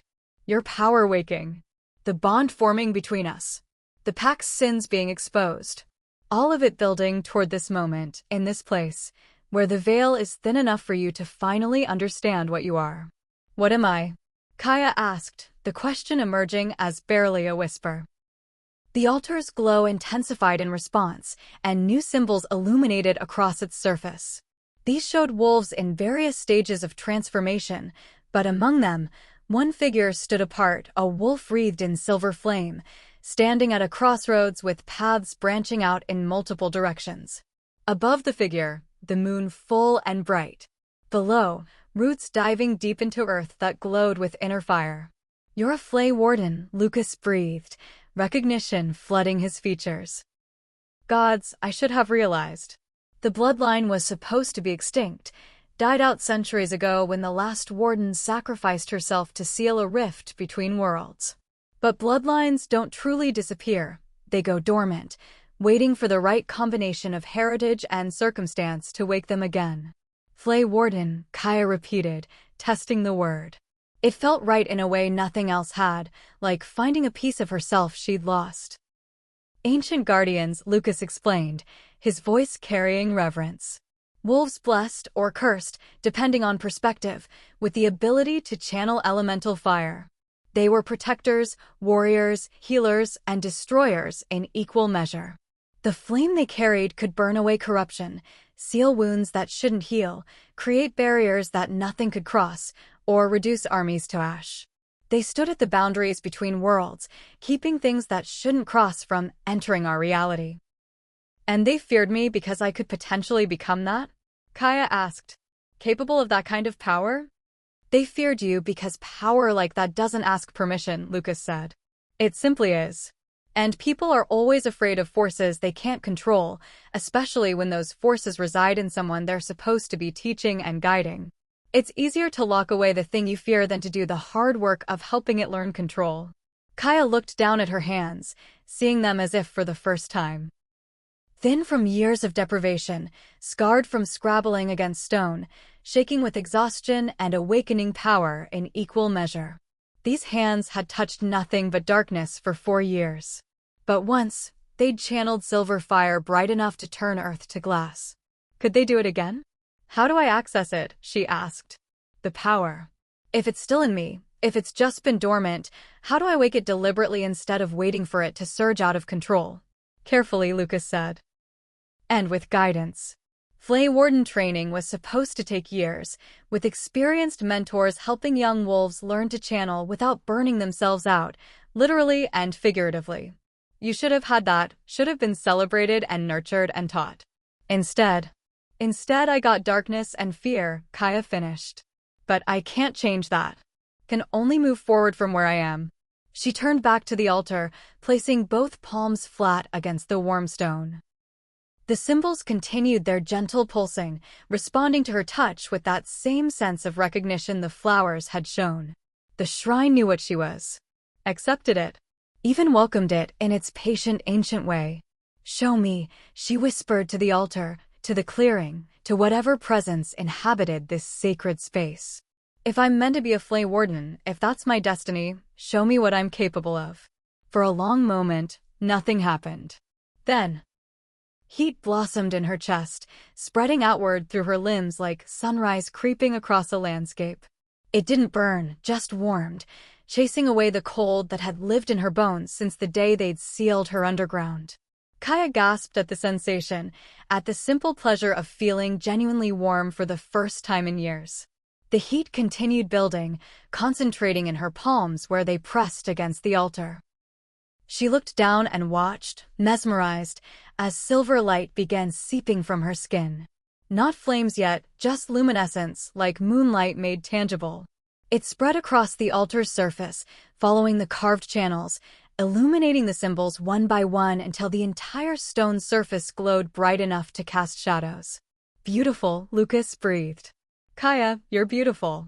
She looked up at him, saw the awe in his eyes, and felt something in her chest crack open. Not breaking, but opening like a flower finally receiving sunlight after a long winter. For the first time since her disastrous awakening, someone was watching her power emerge and responding with wonder instead of fear. With appreciation instead of horror. With pride instead of shame. The silver light intensified, climbing her arms like living vines, wrapping around her wrists and forearms in delicate patterns. Still not burning, just decorating, turning her skin into a canvas for power that had waited years to be expressed. Then, quite suddenly, flames. Silver fire bloomed from her palms, small and controlled, dancing across the altar's surface without consuming it. The flames moved like they were alive, curious, testing the boundaries of their manifestation. They cast weird shadows across the clearing, turning everything into a landscape of light and dark that shifted with each flicker. Kaya laughed, actually laughed, with the sheer joy of it. After 4 years of dormancy, of believing she'd lost this essential part of herself, here it was again. Still hers. Still answering to her will, waiting patiently for the moment when she'd be ready to reclaim it. How does it feel? Lucas asked. Like coming home, Kaya said simply. Like remembering who I was supposed to be before fear tried to make me smaller. The flames danced higher, responding to her emotion, but she kept them controlled with an instinct that seemed to come from muscle memory rather than conscious thought. Some part of her remembered this, even if her mind had forgotten. Her blood knew how to channel power, how to give it form without letting it consume her. She lifted one hand from the altar, watching the silver flames trail from her fingertips like liquid light. With a thought, she sent them spiraling upward, creating a helix of fire that climbed toward the sky before dissipating in a shower of sparks that looked like falling stars. The pack was afraid of this, she asked, sending another spiral of flame dancing through the air. This is beautiful. Powerful, yes, but not destructive. Not unless I wanted it to be. Fear isn't rational, Lucas said. Especially fear of the unknown. They saw power they didn't understand and defaulted to worst-case scenarios instead of best-case possibilities. Kaya let the flames fade, pulling the power back into herself with reluctance. She wanted to keep playing with it, keep testing the limits of what she could do, but exhaustion was catching up with her. The brief display had drained energy she didn't have to spare, leaving her swaying on her feet. Lucas was there immediately, his arms coming around her to provide support. Easy. You've barely eaten in days, and you just channeled power you haven't accessed in years. You need rest. I need answers, Kaya corrected, but she let him guide her away from the altar. About the Flay Wardens, about what I'm supposed to do with this power, about. Tomorrow, he interrupted gently. Tonight, you've done enough. You confronted your past, faced the pack, and reconnected with your power. That's more than most wolves accomplish in a lifetime, let alone a single evening. The answers will still be there after you've slept. He led her to one of the columns supporting the shrine's roof, where the stones still held the day's warmth. Kaya sank down gratefully, her back against the pillar, her legs finally giving out completely. Lucas settled beside her, close enough that she could feel his warmth, and pulled a blanket from the pack he'd carried, when had he grabbed that, wrapping it around her shoulders. Sleep, he commanded softly. I'll keep watch. You don't have to. Yes, he interrupted. I do. You're mine to protect now, Kaya. Mine to keep safe, mine to guard, Mine to ensure never suffers like that again. So sleep, and let me do what I should have been doing 4 years ago if fate had brought us together on time. The exhaustion was too heavy to fight anymore. Kaya's eyes drifted closed, the combination of moonlight and warmth and safety finally letting her body surrender to sleep it desperately needed. But just before consciousness slipped away entirely, she heard Lucas whisper something that sounded like a prayer or a promise. The world tried to bury you, but they didn't realize they were planting a seed. And now you're going to bloom into something they never imagined, something beautiful and terrible and absolutely unstoppable. And I'm going to be right here, watching it happen, making sure no one ever tries to cage your light again. Kaya smiled in her sleep, and for the first time in 4 years, she didn't dream of darkness. She dreamed of silver fire and impossible flowers and a destiny that refused to be denied, no matter how deeply it had been buried. Dawn came too quickly, painting the sky in shades of rose and amber that had no business being so beautiful when Kaya's body ached like she'd been broken and badly reassembled. She woke to birdsong and the scent of wood smoke, her mind taking several confused seconds to reconcile where she was with where she expected to be. Not the chamber. Not the darkness. The shrine, she remembered with a rush of relief so profound it was almost painful. The clearing. The moon lilies. Lucas. She opened her eyes to find him exactly where he'd promised to be, sitting a few feet away, feeding small branches to a fire he'd built while she slept. He looked tired, shadows under his eyes suggesting he hadn't followed his own advice about rest, but his attention was alert as he scanned the tree line. Still keeping watch. Still protecting. How long was I out? Kaya asked, her voice rough with sleep. Lucas's head turned immediately, and something in his expression softened when he saw her awake. About 4 hours. Not nearly enough, but I figured you'd rather wake naturally than have me hovering over you worrying. You were worrying anyway, she observed, pushing herself upright with movements that sent fresh protests through her abused muscles. Everything hurt, back, legs, arms, places she hadn't known could hurt.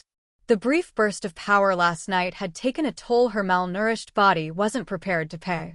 Can you blame me? Lucas asked, moving closer with a water skin and something wrapped in cloth. You barely weigh anything, you're covered in bruises and scars, and yesterday you channeled power that probably should have killed you in your current state. Forgive me for being concerned. He offered the water first, waiting while she drank before unwrapping the cloth to reveal bread, cheese, and strips of dried meat. Real food, the kind that actually had flavor and substance. Kaya's stomach growled so loudly it was almost embarrassing. Small bites, Lucas cautioned. Your system needs time to adjust to actual nutrition. She wanted to argue, wanted to devour everything in front of her in desperate gulps, but forced herself to follow his advice. Small bites. Chew thoroughly. Let her shrunken stomach remember what processing real food felt like. The bread was fresh, probably from the ceremony hall's kitchens before everything had gone sideways.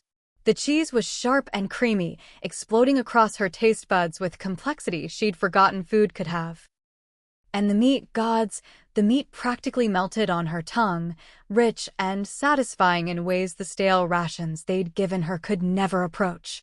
She ate slowly, savoring each bite while Lucas watched with an expression that suggested he was cataloging every nuance of her reaction. Memorizing her, she realized. Learning her the way one might study something precious and fragile, paying attention to details others might overlook. What happens now? Kaya asked between bites. We can't stay in this clearing forever, and I'm guessing the pack isn't just going to let this go. Lucas's expression hardened. No, they won't. Which is why riders arrived about an hour ago with a summons from the Council of Elders. They're demanding a formal audience to discuss the situation. By situation, they mean me. They mean a lot of things, but yes, primarily you. Your status, your power, your connection to me, and what they're calling appropriate measures for ensuring pack safety. His voice dripped sarcasm on the last 2 words. Kaya set down the bread, her appetite suddenly gone. They want to put me back in the chamber. Over my dead body, Lucas said flatly. but they're within their rights to demand a formal hearing. I can refuse, but that creates a political incident that could destabilize the entire region. The Alpha King can't be seen as dismissing legitimate pack governance, even when that governance has proven itself corrupt. So we go back, Kaya said, dread settling in her stomach like stones. Walk right back into the place that buried me and let them put me on trial for the crime of existing.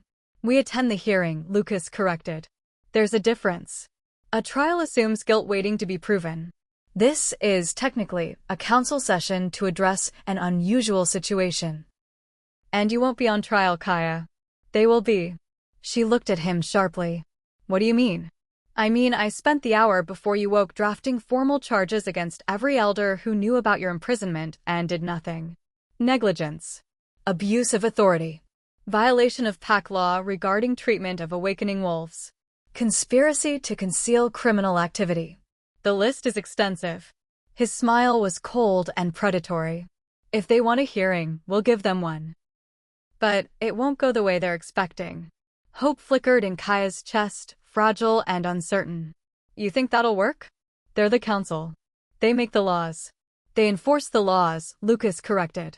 But pack law transcends individual councils. It's built on principles that predate any current authority: protection of the vulnerable, honoring of bonds, sacred duty to awakening wolves. They violated all of it when they sealed you away. Now they have to answer for it. And if they refuse to answer? If they close ranks and protect each other? Then I invoke Alpha King authority and dissolve the council entirely, installing new leadership who actually understands what governance means. He paused, then added more gently, but it won't come to that. There are good wolves in that pack, Kaya. Ones who had no idea what was happening beneath their feet. Once they understand the full scope of what was done, they'll demand justice as loudly as we will. Kaya wanted to believe him, but 4 years in darkness had taught her that good intentions often failed when confronted with uncomfortable truths. People were remarkably skilled at looking away from things they didn't want to see, at justifying inaction as prudence, at choosing comfortable lies over difficult realities. When is the hearing? She asked. Noon. Gives us a few hours to prepare. Lucas stood, offering his hand to help her up. But first, you need to bathe and get into clean clothes. There's a stream about 50 yards north of here, and I sent for supplies from my compound. They should arrive. A whistle cut through the morning air, sharp and deliberate. Lucas's hand went immediately to the blade at his hip, his entire posture shifting from gentle to dangerous in an instant. Kaya struggled to her feet, adrenaline chasing away exhaustion, every instinct screaming at her to hide even though there was nowhere to go. It's all right, Lucas said quickly, recognizing something in the whistle's pattern. That's Ronan, my second. He's bringing the supplies I requested. A moment later, a wolf emerged from the tree line, tall, broad-shouldered, with dark hair pulled back and eyes that assessed the clearing with military precision. He carried a pack that looked heavy enough to contain far more than clothing, and his expression shifted from professional to surprised when he saw Kaya. Your Majesty, Ronan said, inclining his head respectfully. Then, to Kaya, my lady. I brought everything you requested, plus medical supplies. Though I'm guessing from what I heard at the hall last night, medical attention might be needed. It's Kaya, she said, uncomfortable with the formal address. Just Kaya. Ronan's eyebrow lifted slightly, but he nodded acceptance. Kaya, then. I also brought news you need to hear before the council session. What kind of news? Lucas asked, tension returning to his frame. The dissenting kind. Ronan set the pack down and crossed his arms. About half the council is arguing for immediate recontainment, citing pack safety and the prophecy. They're calling last night an emotional decision made without proper consideration of long-term consequences. Of course they are, Kaya muttered. Nothing had changed. They were still afraid, still choosing fear over compassion, still willing to bury her rather than deal with what she represented. But the other half is pushing back, Ronan continued. Harder than expected. Some of the younger wolves are demanding full investigations. A few families are threatening to leave the pack entirely if the council doesn't answer for what they did. It's creating fractures that could split the community if not handled carefully. Good, Lucas said coldly. They should be fractured. Should be uncomfortable. Should have to confront the reality of what they enabled. Agreed. But there's more. Ronan glanced at Kaya, something like sympathy crossing his features. Your mother has been outside the elders' meeting hall all night, demanding to speak with you. She's refusing to leave, refusing to eat or sleep until someone brings you to her. Pain lanced through Kaya's chest, sharp and unwelcome. She'd spent 4 years convincing herself she didn't need her mother anymore, didn't want her mother's attention or affection or apologies. But hearing that Marin was camped outside the council hall, stubborn and desperate, touched something she'd thought she'd successfully buried. I don't want to see her, Kaya said, the words coming out harsher than intended. I know, Ronan said quietly. But you should also know she's not alone anymore. Other families have joined her. Parents of wolves who went through awakening ceremonies, horrified by the thought that their children could have been treated the same way. They're creating a presence the council can't ignore. A protest, Lucas said, understanding dawning in his voice. More like a reckoning, Ronan corrected. The pack is turning on itself, forcing conversations that should have happened 4 years ago. It's messy and painful, but it's also necessary. Change doesn't come from comfort. Kaya absorbed this information, trying to reconcile it with her understanding of the pack that had condemned her. They were fighting? Fracturing? Demanding answers? Part of her, the part that had survived on spite and fury, felt satisfied. Let them tear themselves apart. Let them feel a fraction of the pain she'd endured. But another part, smaller and more hesitant, wondered if maybe this was the beginning of something better. If her exposure had cracked open something rotten that needed to be excavated and cleaned out before healing could begin. The council wants to suppress it, Ronan continued. They're calling for closed proceedings, limited attendance, decision-making behind doors where the pack can't witness. But your mother and the others are refusing to disperse. They want public accountability. Transparency. Which the council will never agree to, Kaya said. Not when transparency means admitting what they did. They don't have a choice, Lucas said. Not with the Alpha King present. I can mandate public proceedings, and they can't refuse without openly defying royal authority. Which they won't do, because that would give me grounds to dissolve them immediately. He turned to Ronan. Send word back. The hearing will be public, held in the main square where the entire pack can attend. Anyone who wants to speak will be heard. And make it clear that any elder who refuses to participate will be considered in contempt and subject to immediate removal from the council. Ronan's smile was sharp with approval. That's going to cause chaos. Good, Lucas repeated. Let there be chaos. Let everything ugly and hidden come into the light where it can finally be addressed properly. What about security? Ronan asked. Public proceedings mean public access, and emotions are running high. If someone decides Kaya is still a threat that needs to be eliminated, then they go through me and every guard I brought, Lucas interrupted. Double the security around the square. I want wolves stationed on every roof, every entrance, every possible approach. And make it obvious. I want everyone to see that she's under my protection, that threatening her means declaring war on the Alpha King himself. Ronan nodded, already mentally organizing the logistics. Then he looked at Kaya again, his expression gentling. For what it's worth, I believe you. What you said last night about surviving, about choosing not to carry their guilt, that took more strength than most wolves possess. Don't let them make you doubt that. The validation from this stranger who owed her nothing brought unexpected tears to Kaya's eyes. She blinked them back quickly, not ready to break down when she needed to stay strong. Thank you, she managed. Ronan inclined his head, then gathered his pack to leave. But before he disappeared into the trees, he turned back one more time. They're going to come at you hard, Kaya. The elders, the ones who are afraid. They're going to try to paint you as dangerous, unstable, a threat that needs to be contained for everyone's safety. Don't let them twist the narrative. You're not the dangerous one in this story. They are. Then he was gone, melting into the forest with the ease of someone who'd spent a lifetime moving through wild places. Kaya stood in the clearing, Lucas's presence solid beside her, and felt the weight of what was coming settling across her shoulders. A public hearing. the entire pack watching.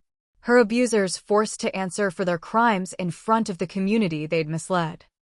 It should have felt like victory, but all she could feel was exhaustion and dread. "I'm not ready for this," she admitted quietly. "You don't have to be ready," Lucas said. "You just have to show up. Speak your truth. Let them see what they did reflected back at them. The rest, the justice, the consequences, the change, that's not your burden to carry. That's theirs. And if they don't care? If they look at me and still see a threat instead of a victim, then we make them care." His voice carried absolute conviction. We make them see, make them understand, make them confront what they enabled.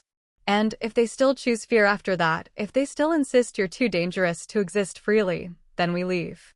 Take you somewhere safe, somewhere that will appreciate your power instead of fearing it, and let this pack rot in the consequences of their choices. The thought of leaving should have brought relief, but instead Kaya felt a stubborn ember of resistance. This was her pack.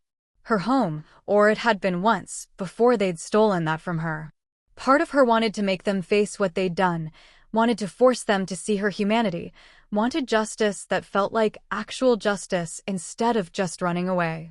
But another part, the part that remembered 4 years in darkness, just wanted to survive. To find safety and peace and maybe, eventually, something like happiness. And that part didn't care about justice or vindication or making anyone see anything. It just wanted to stop hurting. "We should prepare," Lucas said, reading her internal conflict in the expression on her face. "Get you cleaned up, dressed in something that shows you're not just a victim to be pitied but a force to be reckoned with. And then we'll face them together, whatever they decide to throw at us. Together." The words settled something in Kaya's chest, that bond humming its approval. She wasn't alone anymore. Didn't have to face this by herself, didn't have to be strong enough for both defense and survival. Lucas would stand with her, his strength lending her courage when her own faltered. "All right," she said. "Show me this stream. Let's get ready to burn their comfortable lies to ash." Lucas's smile was fierce and proud. "There's the flame warden I knew was hiding under all that forced submission. Come on." He led her north through the trees, following a path only he seemed able to see. The sound of running water reached them before the stream came into view, clear and cold, tumbling over smooth stones worn by centuries of flow. Morning light danced across its surface, turning the water into liquid silver. Kaya approached the bank slowly, seeing her reflection for the first time in 4 years. She barely recognized herself. The girl she remembered, soft and hopeful and naive, was gone. In her place stood someone hollowed out and hard, with eyes that had seen too much and bones that pressed too sharp against skin. Her hair hung in tangled mats past her shoulders, more gray with filth than whatever color it had been. The ceremonial dress was little more than rags, torn and stained beyond recognition. She looked like exactly what she was, someone who'd been buried alive and barely survived it. "I look like a corpse," she said flatly. "You look like someone who refused to die," Lucas corrected. "There's a difference. By noon, you'll look like someone who's ready to rise from the grave and demand the world acknowledge what it tried to erase." Trust me. Kaya wanted to believe she could transform from this broken thing into something powerful enough to face the pack without flinching. But standing there, staring at her reflection, all she could see was 4 years of damage written across every feature. Lucas moved closer, his reflection appearing beside hers in the water. "They tried to break you," he said quietly. "Tried to reduce you to nothing, make you disappear. But you're still here, Kaya. Still breathing, still fighting, still carrying silver fire in your blood that's just waiting for permission to burn. Don't let their fear make you forget your own strength." She looked from her reflection to his, seeing the contrast. Him strong and sure and untouched by the kind of suffering that had marked her. How could he look at her and see anything worth protecting? Worth claiming? Worth standing beside in front of an entire pack? But the bond didn't lie. It hummed between them, constant and sure, connecting her to him in ways that transcended physical appearance or damaged circumstances. He saw something in her that she couldn't see in herself yet. Maybe that would be enough until she learned to see it too. "Help me?" she asked, gesturing to her matted hair. Always, Lucas promised, and said about the careful work of making her ready to face the wolves who'd tried to erase her. 2 hours later, Kaya barely recognized herself for entirely different reasons. The woman staring back from the polished shield Ronin had brought, makeshift mirror, looked like she could command armies. Her hair, painstakingly cleaned and combed by Lucas's patient hands, fell in dark waves past her shoulders. The dress they'd brought was simple but well-made, deep blue that brought out the silver in her eyes, cut to fit closely enough to show her frame, but not so tight as to emphasize how thin she'd become. And her face, cleaned of grime and carefully arranged to project strength instead of fragility, showed someone prepared for battle. "You look like a queen," Lucas said from behind her, approval clear in his voice. "I look like I'm pretending to be strong," Kaya corrected. "There's a difference. Fake it until you make it. That's how most of us survive the things we're not ready for."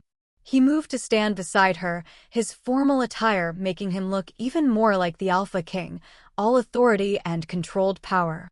"Are you ready?" No. She wasn't ready. Would never be ready.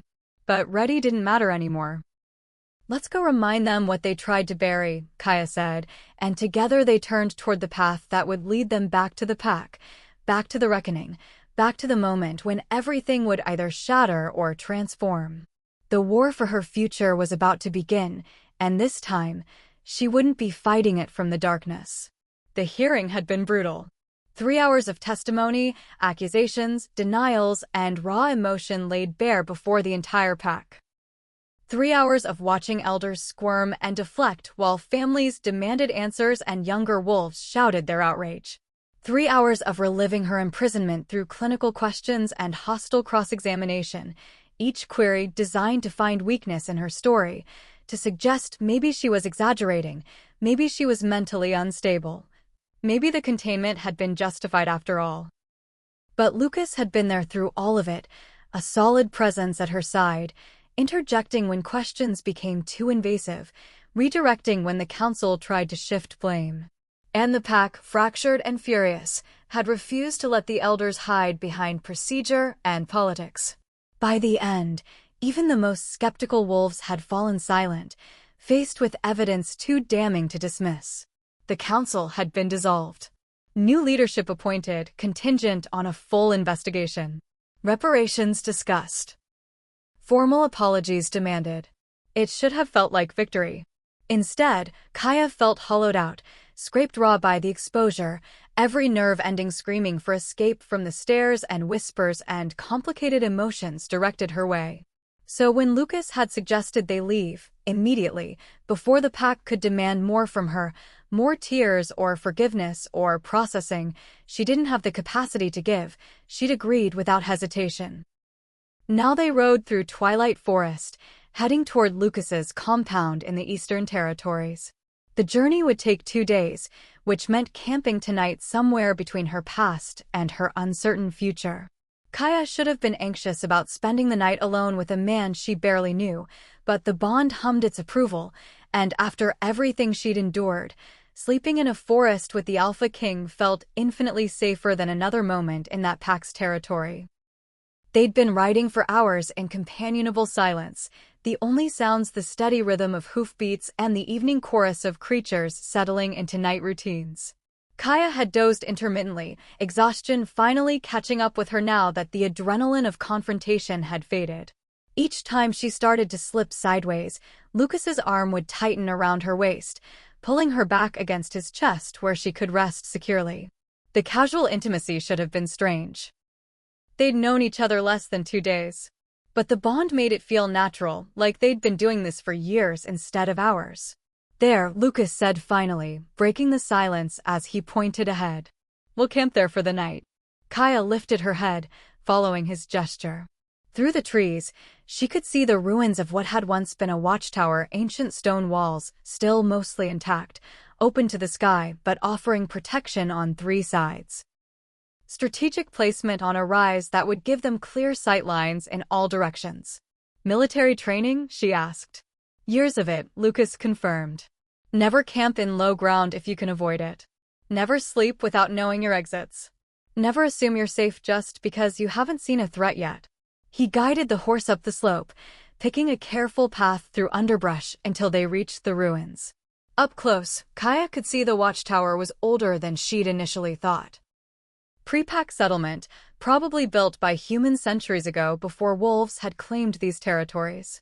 Moss covered much of the stone and small trees had taken root in cracks, but the structure remained solid enough to provide shelter. Lucas dismounted first, then reached up to help her down. Kaya's legs protested when her feet hit the ground, muscles stiff from hours of riding, but she forced herself to stay upright. She wouldn't be weak now, not when Lucas had spent the entire day watching her at her most vulnerable. Sit, he commanded gently, reading her stubbornness correctly. Rest while I set up camp. You've earned it after today. I can help, Kaya. He cupped her face with both hands, forcing her to meet his eyes. You spent 3 hours recounting the worst experience of your life to an audience of hundreds. You held yourself together through questioning that was designed to break you. You faced your abusers and didn't flinch. You've done enough. Let me take care of you now. The words hit something tender in her chest, making her eyes burn with tears she refused to shed. When was the last time anyone had taken care of her?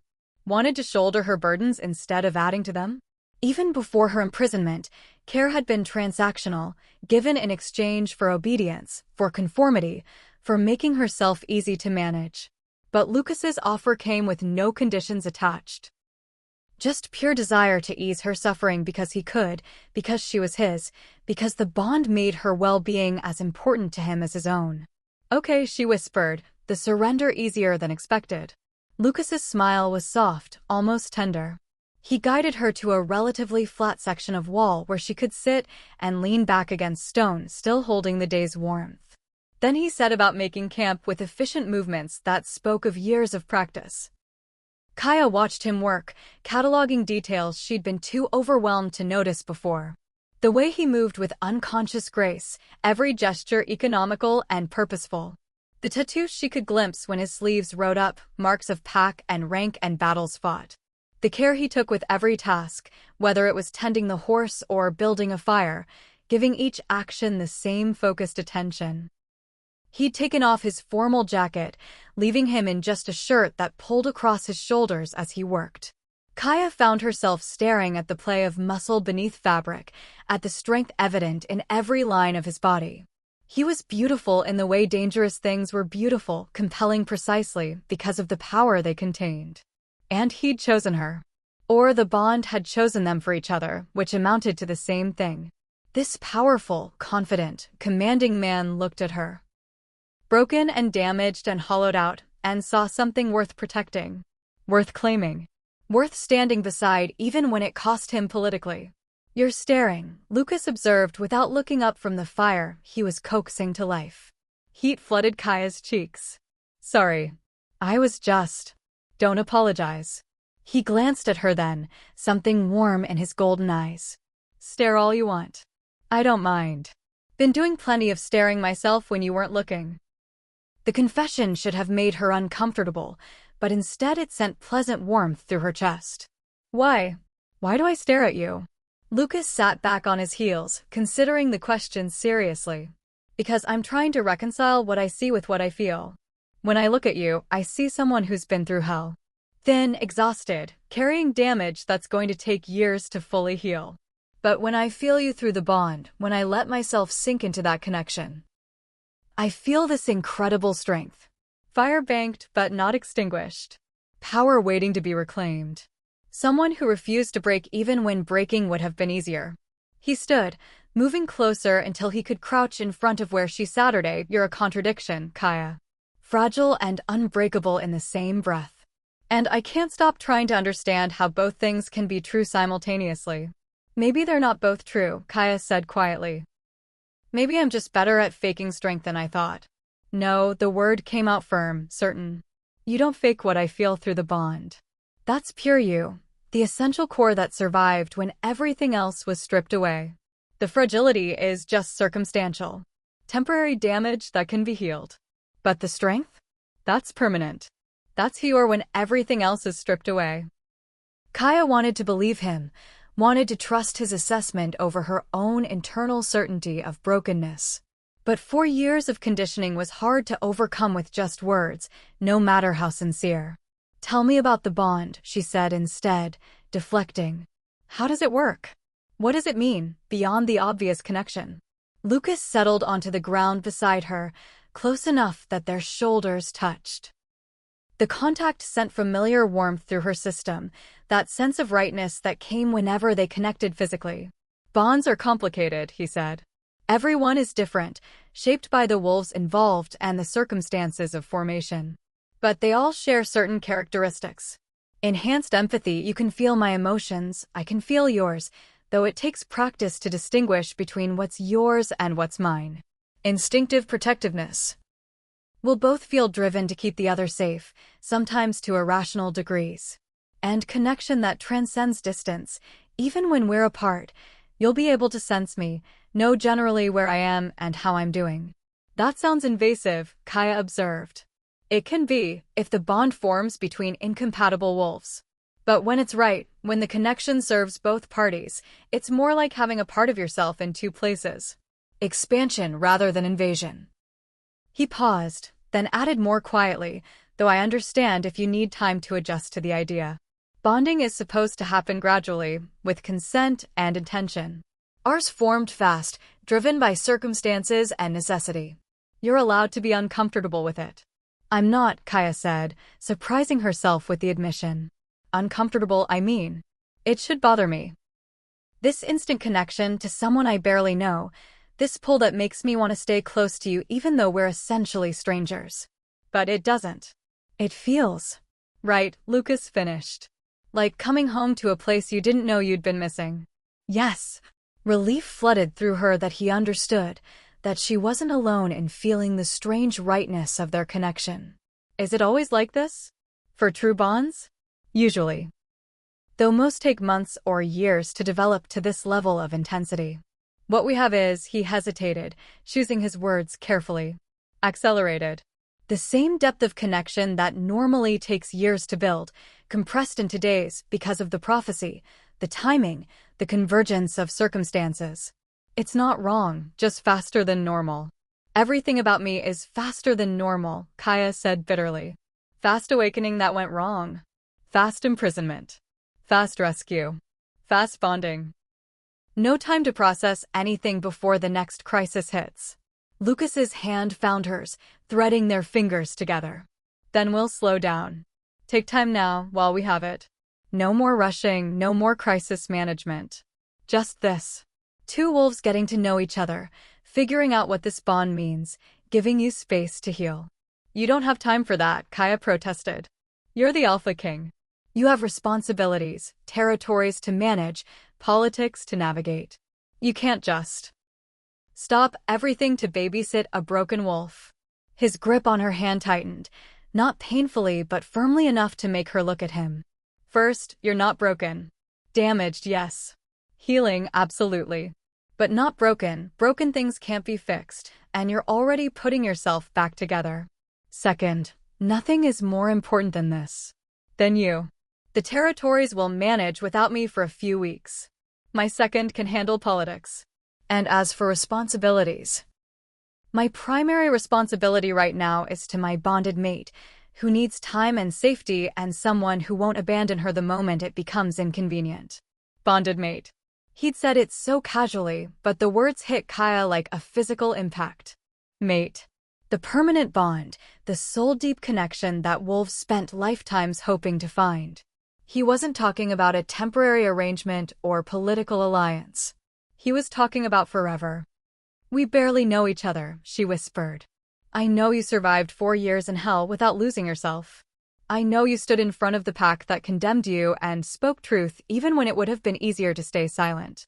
I know you carry power that could destroy or save, and you're terrified of both possibilities. I know when you smile, really smile, not the fake ones you use to placate people, you have a dimple on your left cheek.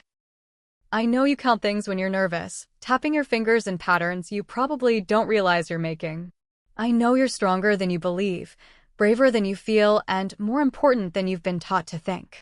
Each observation landed like a gift, proof that he'd been paying attention, that he saw her in ways no one else had bothered to look. Tears finally spilled over, tracking down Kaya's cheeks despite her best efforts to contain them. "I don't know anything about you," she said, the admission emerging as half laugh, half sob. "I don't know your favorite color, or what makes you angry, or how you take your coffee, or any of the normal things people learn about each other before deciding to spend forever together." "Then ask," Lucas said simply. "We have all night and nothing but time. Ask me anything, and I'll answer truthfully. No politics, no careful image management, just me. The wolf behind the title." Kaya wiped her eyes, trying to pull herself together enough to think clearly. 1,000 questions crowded her mind, but one pushed its way to the front. "Why haven't you bonded before?" she asked. "You're what, 28? 29? Most alpha kings bond young to secure succession and political alliances. Why wait?" 29, Lucas confirmed. "And I haven't bonded because I refuse to settle for politics over connection. My father bonded for alliance, married a woman he respected but didn't love, and it destroyed them both slowly over decades. They were miserable, trapped in a relationship that served everyone except them. I watched that growing up and swore I'd never repeat it. So I waited.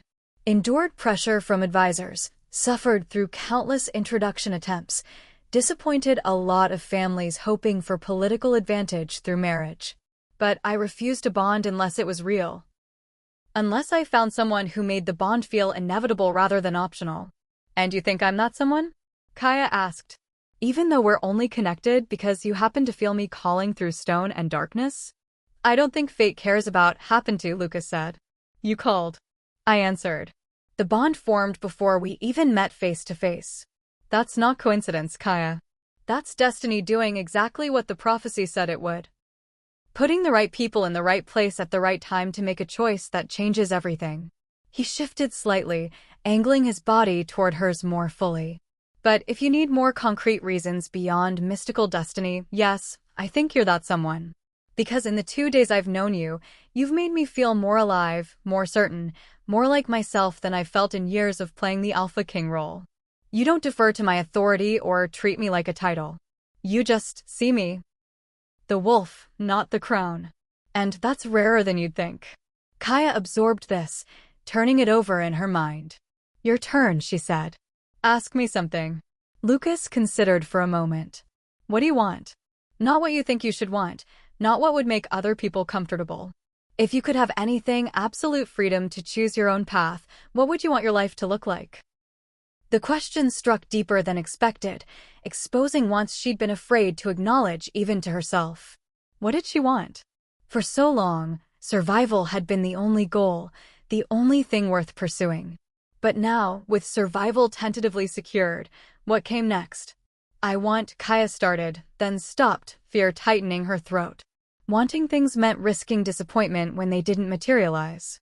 Safer to want nothing, expect nothing, need nothing. "Say it," Lucas encouraged gently. "Whatever it is, say it out loud. Make it real." "I want to learn," Kaya said finally, the words tumbling out in a rush. "About my power, about what it means to be a flame warden, about all the history and knowledge I was denied. I want to train until I'm strong again, not just physically, but mentally, emotionally, all of it. I want to master the fire instead of fearing it. And I want..." She hesitated, but Lucas's patient attention gave her courage to continue. "I want to matter," she whispered. "Want my existence to mean something beyond being a problem to solve or a threat to contain. Want to use this power for something good, something that justifies the pain it took to survive this long. I don't know what that looks like yet, but I want the chance to figure it out." "Then that's what we'll do," Lucas said, as if it were the simplest thing in the world. "My compound has extensive libraries, training grounds, instructors who can teach you combat and control, and everything you need to master your gifts. We'll start slowly, build your strength back, let you learn at your own pace without pressure or fear. And when you're ready, when you've figured out what you want to do with your power, I'll support whatever path you choose." "Just like that?" Kaya asked skeptically. "No conditions, no expectations, no demands that I use my power to serve your political goals?" "Just like that," Lucas confirmed. "You're not a weapon to be wielded, Kaya. You're a person who deserves agency and choice and the freedom to become whoever you're meant to be. If that eventually aligns with my goals, wonderful. If not, if you decide your path takes you somewhere I can't follow, then I'll do everything in my power to ensure you're safe and supported, even if it means letting you go. The promise landed with the weight of absolute sincerity. He meant it.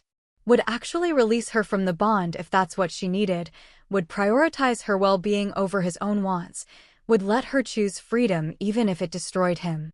And knowing he'd let her go, made Kaya certain she didn't want to leave. I'm not going anywhere, she said quietly. Just so you know. This bond, this connection, it's the first thing that's felt right in years. I'm not running from it. Lucas's entire expression softened, relief and joy flickering across his features. Good.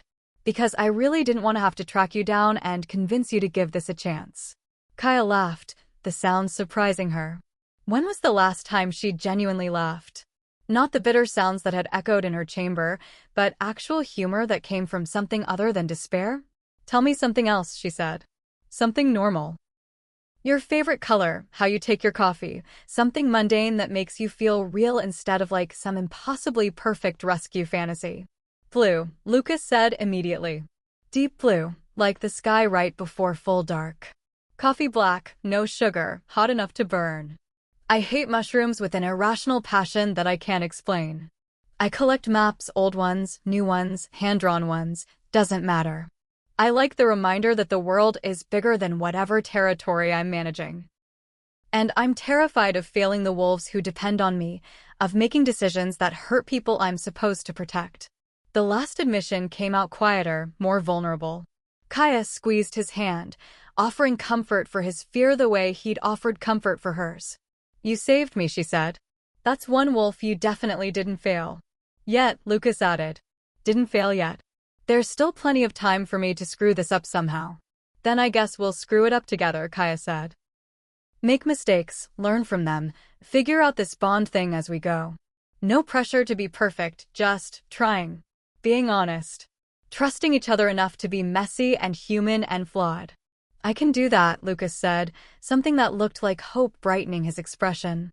Messy and human and flawed sounds infinitely better than trying to maintain impossible standards anyway. The fire had burned down to coals while they talked, and stars had emerged overhead in patterns Kaya had memorized, but hadn't seen in years. The night air carried a chill, but Lucas's presence beside her kept her warm. Or maybe it was the bond, sharing heat between them, blurring the lines of where she ended and he began. We should sleep, Lucas said reluctantly. Long ride tomorrow and you need rest. But neither of them moved. Kaya wasn't ready to give up this moment. This quiet intimacy, this space where they could just be two wolves learning each other without pressure or crisis. And judging by the way Lucas's thumb traced patterns across her knuckles, he felt the same reluctance. Stay close tonight, Kaya said, the request emerging as barely a whisper. Please. I can't.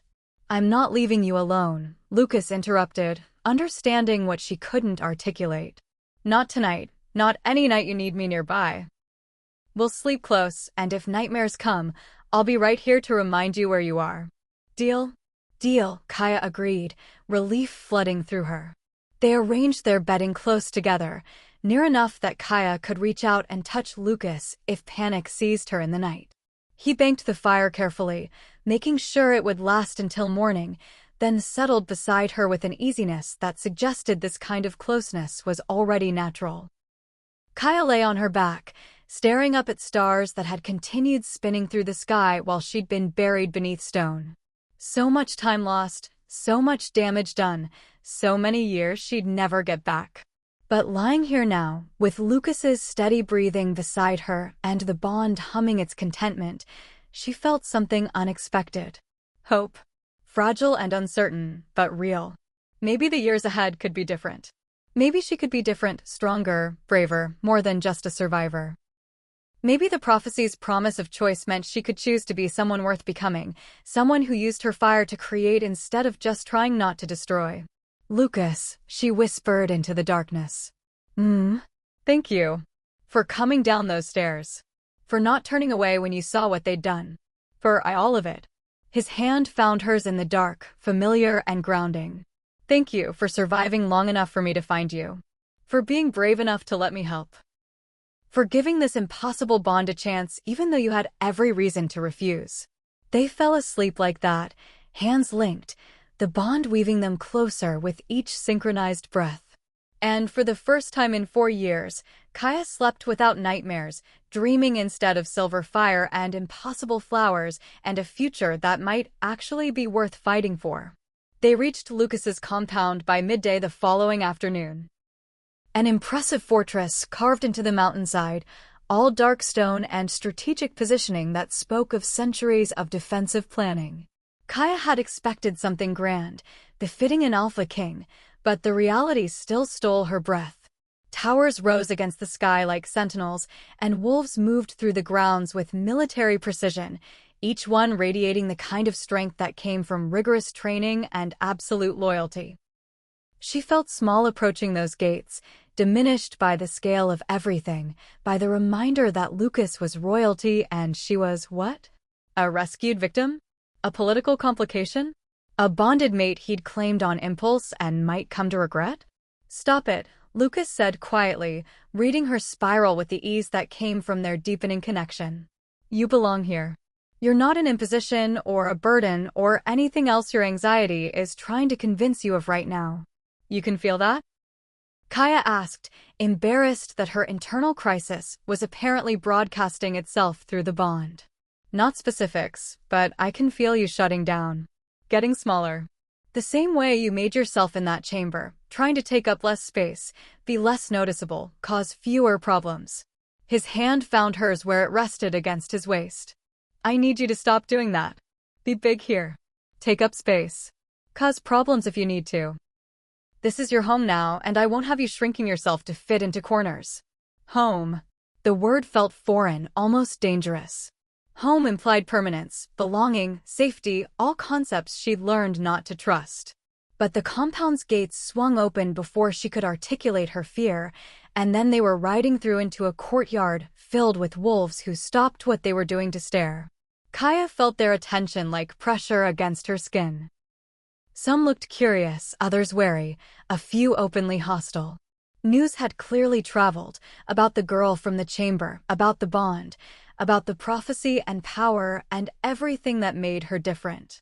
She wanted to hide behind Lucas, to make herself invisible, but his words echoed in her mind. Be big. Take up space. So she lifted her chin and met their stares with as much defiance as she could muster, refusing to look away first. Ronan appeared from one of the towers, his expression unreadable as he approached. Your Majesty. Kaya. Welcome back. I trust the journey was uneventful. Peaceful, Lucas confirmed, dismounting before helping Kaya down. Her legs protested the sudden change after hours of riding, but she forced herself to stay upright. Has the delegation from the Northern Territories arrived yet? Something flickered across Ronan's face, concern, maybe, or warning. They arrived this morning. Currently waiting in the council chamber. They're insistent about speaking with you immediately. Let them wait, Lucas said dismissively. Kaya needs.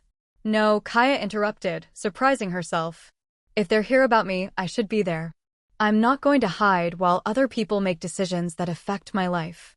Lucas turned to her, conflict clear in his expression. You don't have to face every battle the moment we arrive. You're exhausted, still recovering. I'm always going to be recovering from something, Kaya said. That can't be an excuse to avoid difficult conversations. What do they want? Ronan and Lucas exchanged a look that made Kaya's stomach clench with anxiety. They're from your mother's bloodline, Ronan said carefully.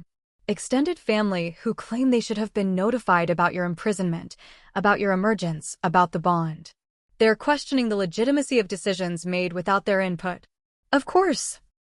Because her rescue couldn't just be rescue, couldn't just be the beginning of healing and moving forward.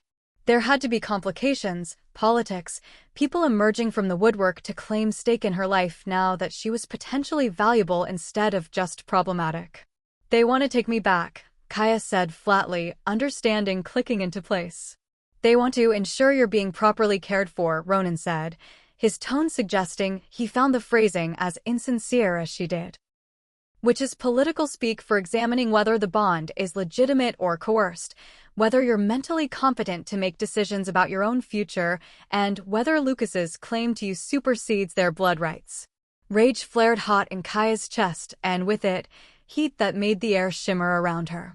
Silver fire wanted to ignite, wanted to burn away these new threats before they could cage her again. She fought it down with effort, forcing the power to retreat even as it protested the denial. "Let me guess," she said through clenched teeth. "They didn't care about my welfare when I was buried alive, but now that I'm bonded to the Alpha King and potentially powerful, suddenly they're concerned relatives worried about my well-being?"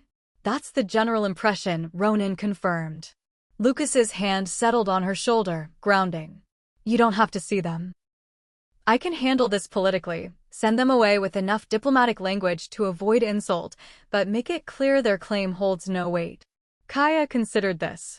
Part of her wanted exactly that, wanted Lucas to handle everything, to shelter her from more confrontation, to let her retreat into the safety of his protection. But the larger part, the part that had survived 4 years through sheer stubborn refusal to break, knew that hiding now would set a precedent she couldn't afford.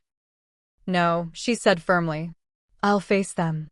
Let them say whatever they came to say, and then I'll tell them exactly what I think about family that shows up only when it's convenient." Lucas studied her face, searching for certainty. "You're sure? These kinds of delegations can be brutal.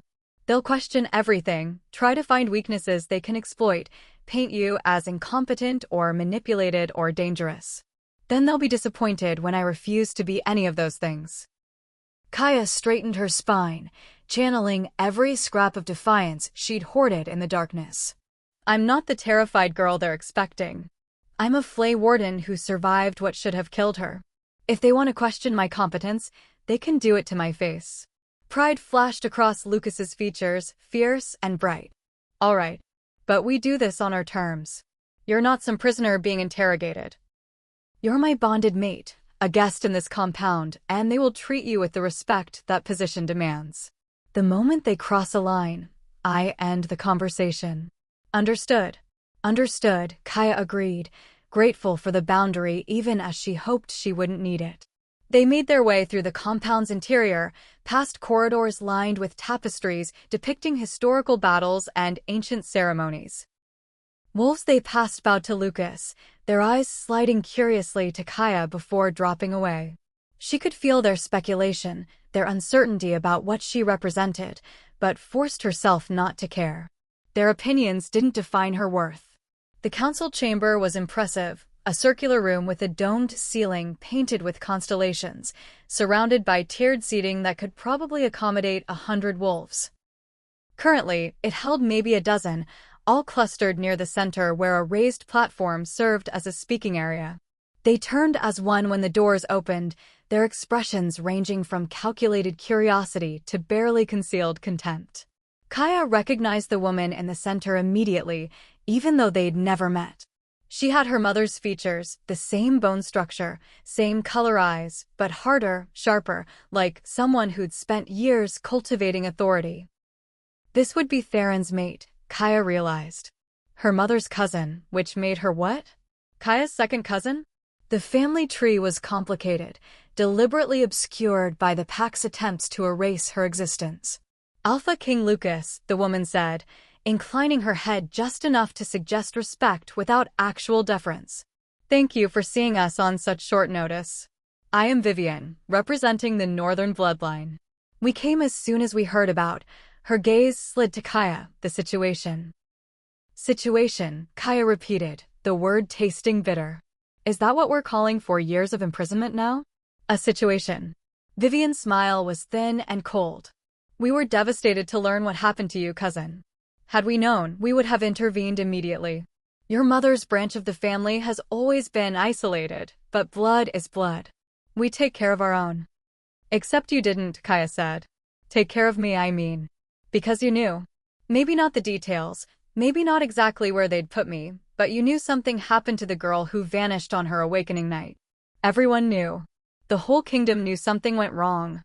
But none Not one single member of this bloodline that supposedly takes care of its own bothered to ask questions or demand answers. Murmurs rippled through the delegation. Vivian's expression tightened. "We were told you died during your awakening. A tragic accident," they said. "The fire consumed you before anyone could intervene. We mourned you, child. Held ceremonies in your honor. Your mother was distraught." "My mother was complicit," Kaya corrected. "She watched them drag me away and did nothing. So forgive me if I'm skeptical about these convenient ceremonies you held for the girl you thought was safely dead and buried." "You're traumatized," Vivian said, her tone shifting to something that might have been sympathy if it didn't feel so calculated. "Understandably so. Which is why we're here, to ensure you're receiving proper care, proper guidance, proper protection from those who might seek to use your vulnerable state for their own gain." She looked pointedly at Lucas, the implication clear. Rage flared hotter, and this time Kaya didn't fight it. Silver light began seeping from her skin, subtle but unmistakable, painting shadows across the council chamber that made several delegates step back nervously. "Careful," Kaya said softly. "You're implying the Alpha King is taking advantage of me. That's either spectacularly brave or profoundly stupid, and I'm not sure which." "I'm implying nothing," Vivian said, though her retreat said otherwise.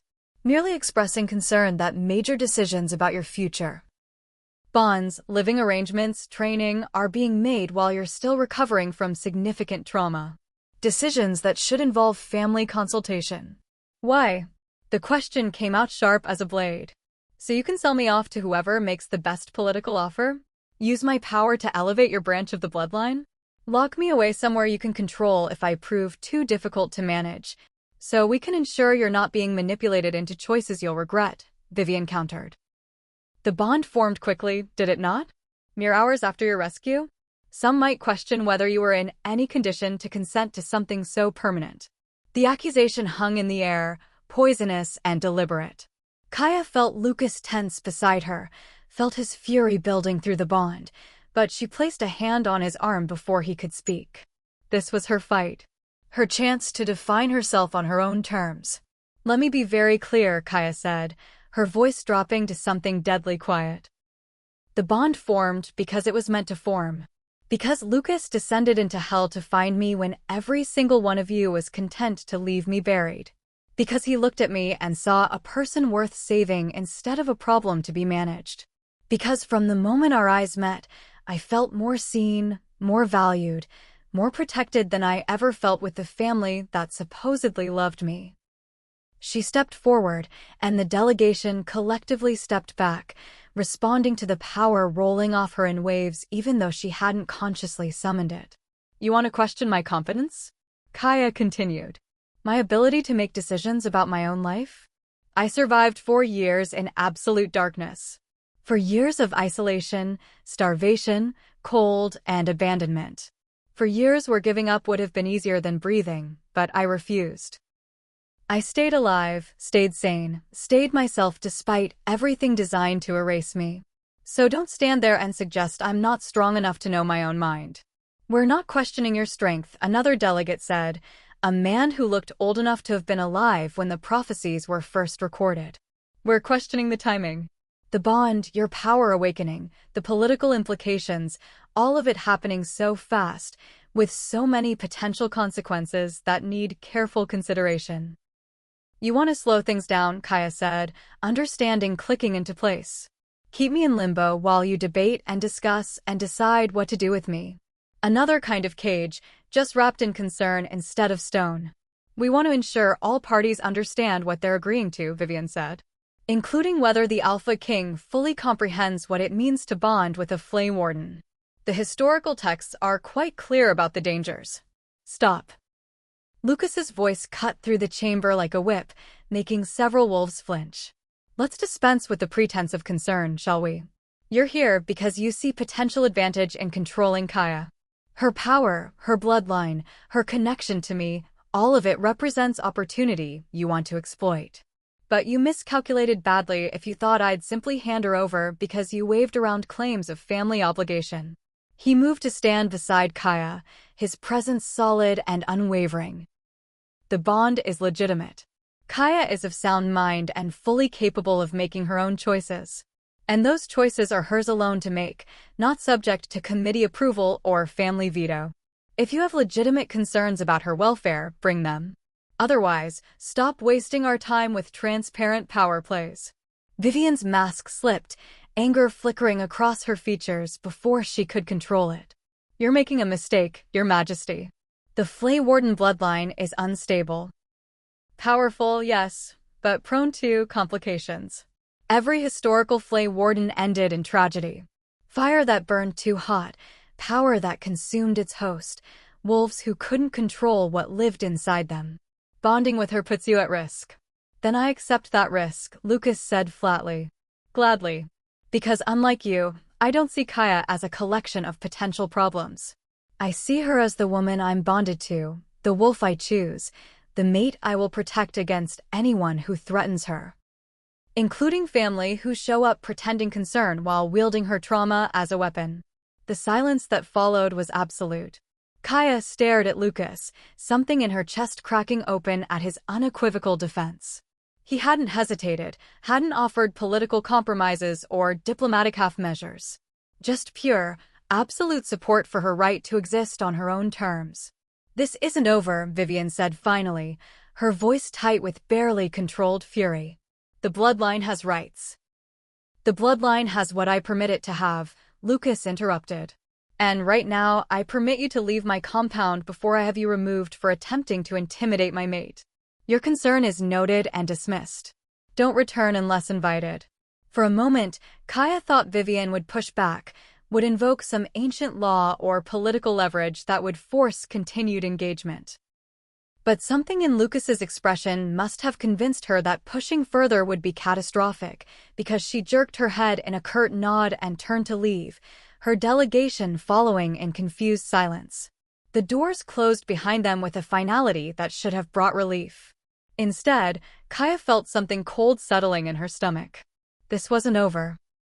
Vivian had retreated, yes, but she'd do so only to regroup, to find new angles of attack, to gather support for whatever campaign she was planning. They'll be back, Kaya said quietly. I know, Lucas agreed. With lawyers, probably. Maybe allies from other territories. They'll try to build a case that you're incompetent or that I'm abusing my authority or that the bond violates some obscure protocol. Can they actually do anything? Legally, I mean. They can make noise. Create problems. Force hearings and investigations that waste everyone's time. But ultimately, no. You're of age, you're bonded to me legitimately, and family claims don't supersede an individual wolf's right to self-determination.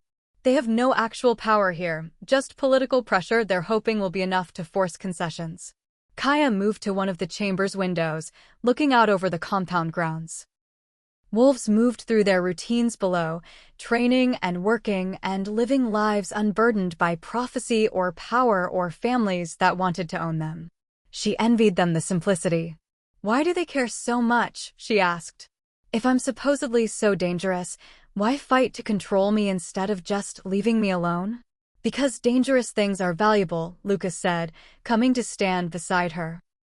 If they can control you, direct your power toward their goals, they gain leverage over other bloodlines, over other territories, maybe even over me if they can position themselves as the ones who saved you from making poor decisions. It's all political calculation dressed up as family concern. I hate politics, Kaya muttered. Most honest people do, Lucas agreed. Unfortunately, being bonded to the Alpha King means you can't avoid it entirely. But I promise you won't have to navigate it alone.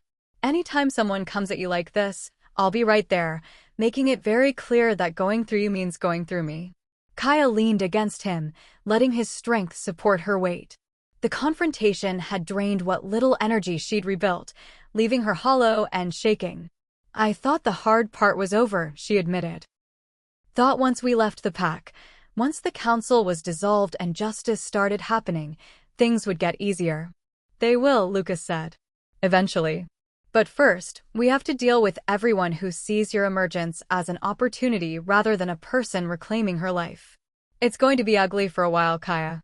People pushing boundaries, testing our resolve, trying to find weaknesses they can exploit. but we'll get through it. Together. Together. That word kept appearing, kept offering comfort when everything else felt uncertain. Whatever came next, whatever challenges or betrayals or complications the universe decided to throw at them, at least she wouldn't face them alone. I need to rest, Kaya said, exhaustion finally overwhelming her determination to stay strong. Is there somewhere I can? Your room is ready, Lucas said. Eastern wing, like I told Ronan. Private quarters, your own space, everything you need. I'll show you. He guided her out of the council chamber, through more corridors, up a spiral staircase that made her legs burn with effort. Finally, they reached a heavy wooden door that Lucas pushed open to reveal a suite that stole what little breath she had left. It was beautiful. Spacious, but not overwhelming, with windows that looked out over mountains turning purple in the fading light. A bed that could easily fit 4 people, piled with blankets that looked softer than clouds. Bookshelves already filled with texts on elemental magic and flame warden history. A private bathing room she could glimpse through another door. And everywhere, small touches that suggested someone had thought carefully about what she might need: candles for when electric light became too harsh, soft rugs for bare feet, a writing desk positioned to catch morning sun. Kaya couldn't finish the sentence, overwhelmed by the thoughtfulness evident in every detail. Yours, Lucas finished. For as long as you want it. No conditions, no expectations. Your space to retreat to when everything else becomes too much. He moved to leave, clearly intending to give her privacy, but Kaya caught his hand. Stay? Just for a little while? I don't want to be alone yet. Something soft and pleased crossed Lucas's expression. Of course. Whatever you need. They settled on the bed on top of the covers, fully clothed, nothing improper. Just 2 wolves seeking comfort in proximity, in the bond that hummed contentment at their closeness. Kaya curled against Lucas's side, her head on his chest where she could hear his heartbeat, steady and sure. Tell me it gets better, she whispered. Tell me eventually this stops feeling like I'm drowning. It gets better, Lucas promised, his arms coming around her securely. Not all at once, not without setbacks, but gradually. Day by day, choice by choice, you'll reclaim pieces of yourself they tried to take. And one morning you'll wake up and realize you're not just surviving anymore, you're actually living. Building something worth protecting. Becoming someone you're proud to be. You really believe that? I know it, he corrected. Because I've seen it happen. Watched wolves come back from trauma that should have destroyed them, watched them rebuild themselves into something stronger than they were before. And if they could do it, you can too. You're already doing it, actually standing up to Vivian, defending your right to choose, refusing to let anyone cage you again. That's not just survival, Kaya. That's living with intention. She let his words wash over her, wanting desperately to believe them. Maybe he was right. Maybe the fact that she'd faced Vivian instead of hiding, that she'd spoken her truth instead of staying silent, that she'd claimed this space and this bond instead of running, maybe all of that meant she was already stronger than she thought. Rest, Lucas murmured. I'll stay until you fall asleep, make sure the nightmares don't come. Thank you, Kaya whispered, her eyes already drifting closed. For everything. For defending me, for believing me, for not giving up on me even when it would be easier. Never, Lucas promised. I'll never give up on you. That's not how this works. Kaya fell asleep to the rhythm of his heartbeat, feeling safer than she had in years, unaware of how thoroughly that safety was about to be tested. Because outside the compound walls, Vivian was already drafting messages to other bloodlines, other territories, other wolves who might see advantage in controlling a flame warden. Already building alliances, gathering support, preparing for a campaign that would force Lucas to choose between his mate and his kingdom. The battle for Kaya's freedom was just beginning, and the enemies gathering against her were far more dangerous than the family who'd pretended to care. 3 weeks passed in deceptive peace. 3 weeks of training that pushed Kaya's recovering body to its limits, of meals eaten at regular intervals until her ribs stopped pressing quite so sharply against her skin, of nights spent sleeping without nightmares because Lucas was always nearby. His presence through the bond a constant reassurance. 3 weeks of slowly remembering what it felt like to be a person instead of just a problem, to have agency instead of just surviving whatever decisions others made about her fate. She should have known it was too easy. Should have recognized the calm for what it was, the breath before the storm, the moment of stillness before everything shattered. The attack came during the full moon ceremony.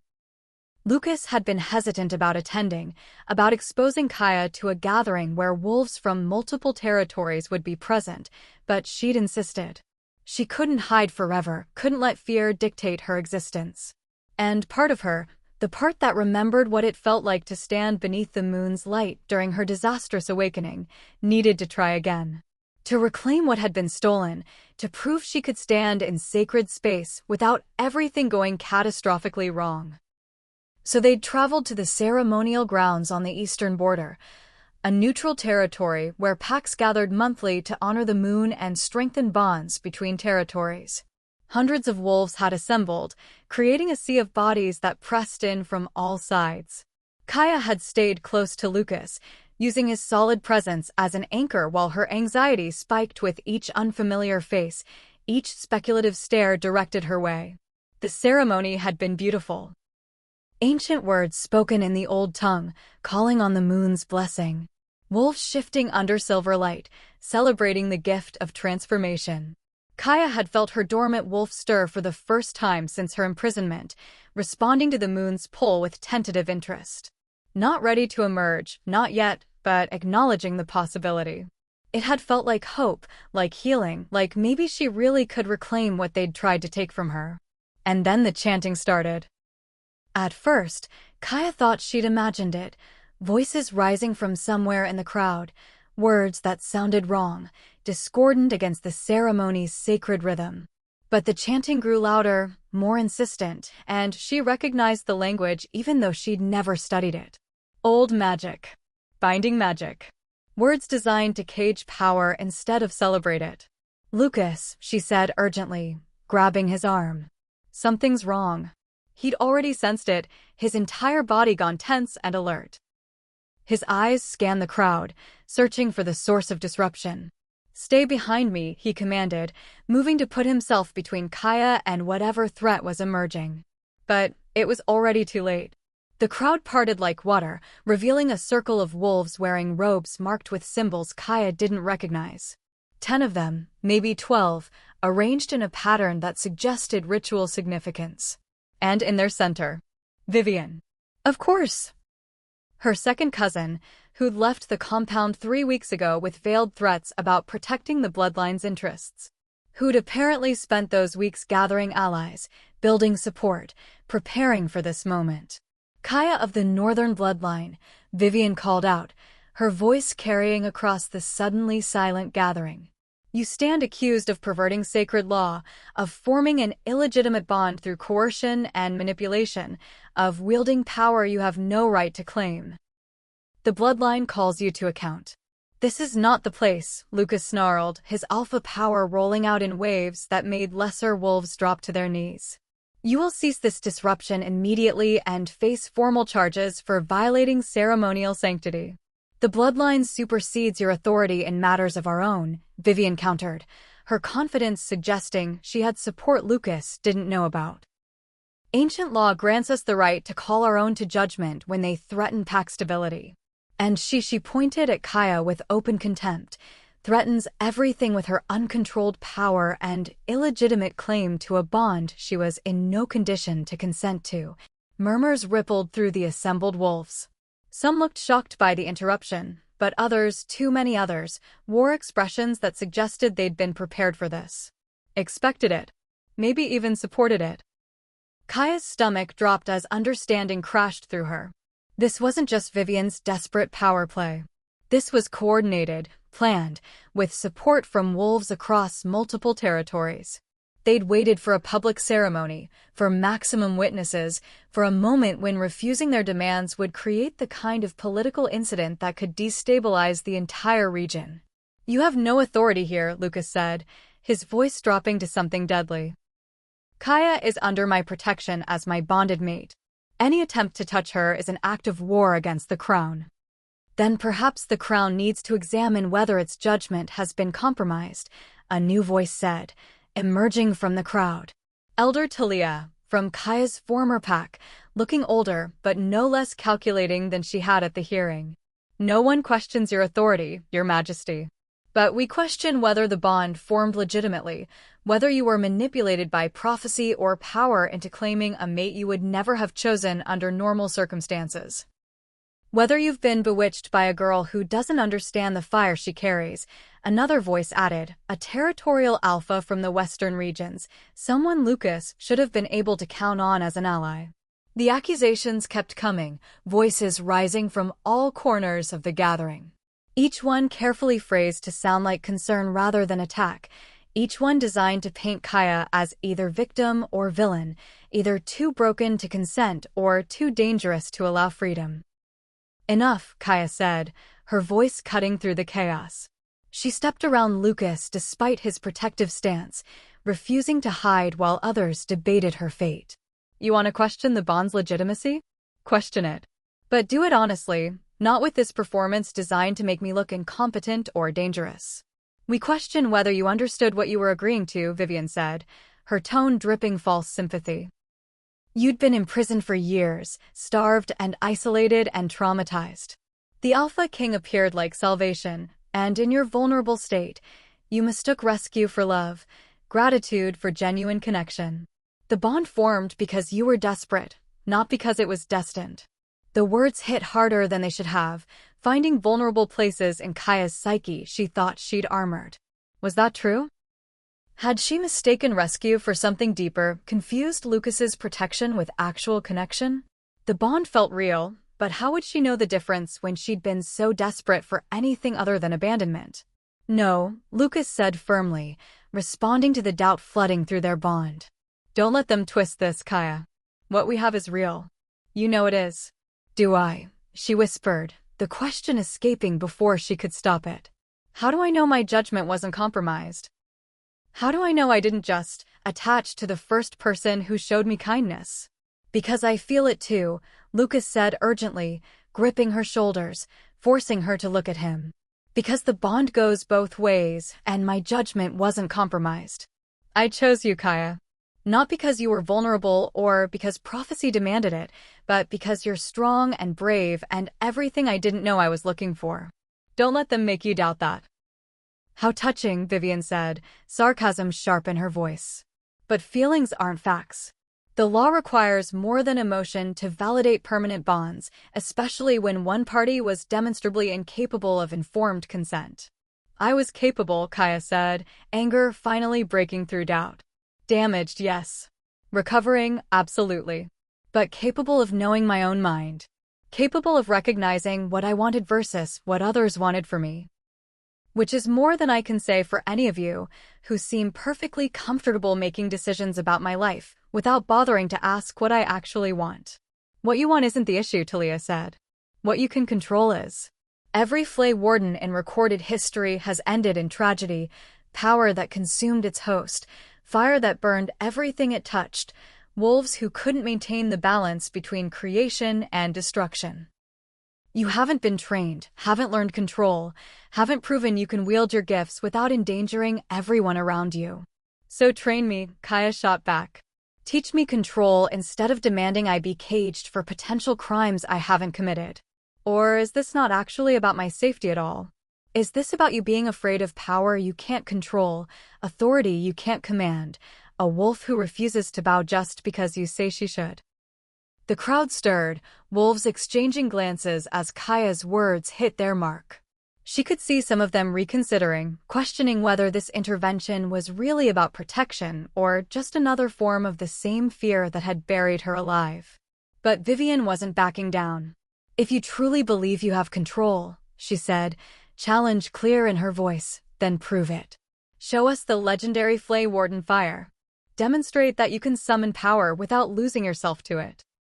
It was a trap. Kaya recognized it immediately. If she refused, they'd claim it proved she was afraid of her own power, incompetent to wield it. But if she accepted, they'd critique every aspect of the display, find reasons to declare her unstable or dangerous or in need of supervision. Don't, Lucas said quietly. You don't have to prove anything to them. Yes, Kaya said. I do. Not because they have the right to demand it, but because I need to know. Need to prove to myself that I can do this without everything falling apart. She stepped away from Lucas's protective proximity, moving to the center of the space the robed wolves had cleared. The moon hung full overhead, its light spilling silver across her skin. She could feel its pull stronger than she had in weeks, calling to the power that lived dormant in her blood, asking if she was finally ready to remember what she was. Kaya closed her eyes, reaching inward for the fire she'd touched only briefly in the shrine. It was there, waiting, patient as stone. Not demanding, not forcing, just present. Ready when she was ready, willing to answer when called. She called. Heat bloomed in her chest, familiar now, spreading through her limbs like sunrise. The air around her began to shimmer, responding to the temperature change. And then, silver fire, erupting from her skin in patterns that looked almost like wings, spreading outward in graceful arcs that cast dancing shadows across the assembled wolves. Gasps rippled through the crowd. Some in fear, yes, but others in awe. The flames were beautiful, controlled, moving with deliberate intention rather than wild chaos.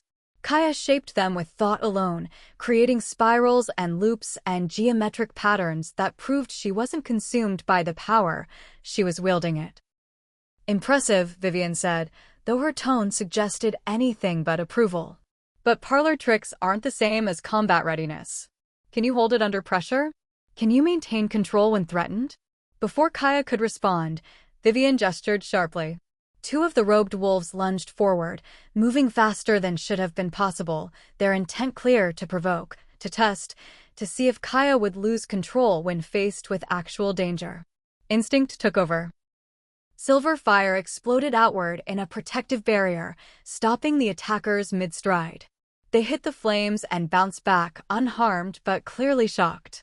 Kaya held the barrier steady, the fire responding to her will rather than her fear, creating protection without becoming a weapon. Stand down, Lucas roared, his alpha command cracking through the air like thunder. This demonstration is over. But the robed wolves didn't stand down. They pressed forward, more of them now, surrounding Kaya in a circle that was clearly designed to overwhelm. Testing her limits, pushing to see how much she could maintain before the power slipped beyond her control. Stop this, Kaya demanded, her voice carrying across the ceremonial grounds. I've proven I have control. This has nothing to do with testing my abilities and everything to do with trying to force me to lose control so you can justify caging me again. You're scared, one of the wolves taunted. Afraid of your own power. Afraid of what you might do if you really let go. He was right, and the acknowledgement hit like a blade between her ribs. She was terrified of the fire, of the potential for destruction, of becoming the monster they feared. But beneath the fear, something else stirred. Fury at being pushed, at being tested like some animal in a cage, at having to constantly prove her right to exist freely. The silver flames intensified, growing brighter, hotter, responding to her emotion. Kaya felt control starting to slip, felt the fire wanting to do more than just protect, wanting to punish, to burn away everything that threatened her. Kaya, Lucas's voice cut through the chaos, steady and grounding. Look at me. Focus on my voice. You're in control. Don't let them dictate how you use your power.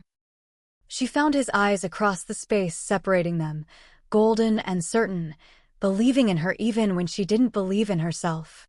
The bond hummed between them, offering stability, lending strength when her own faltered. Kaya took a breath, then another, pulling the fire back by force of will. The flames retreated, condensing, transforming from explosion into something controlled and deliberate. She shaped them into a single column of silver fire that rose from her palms toward the moon, beautiful and powerful and absolutely under her command.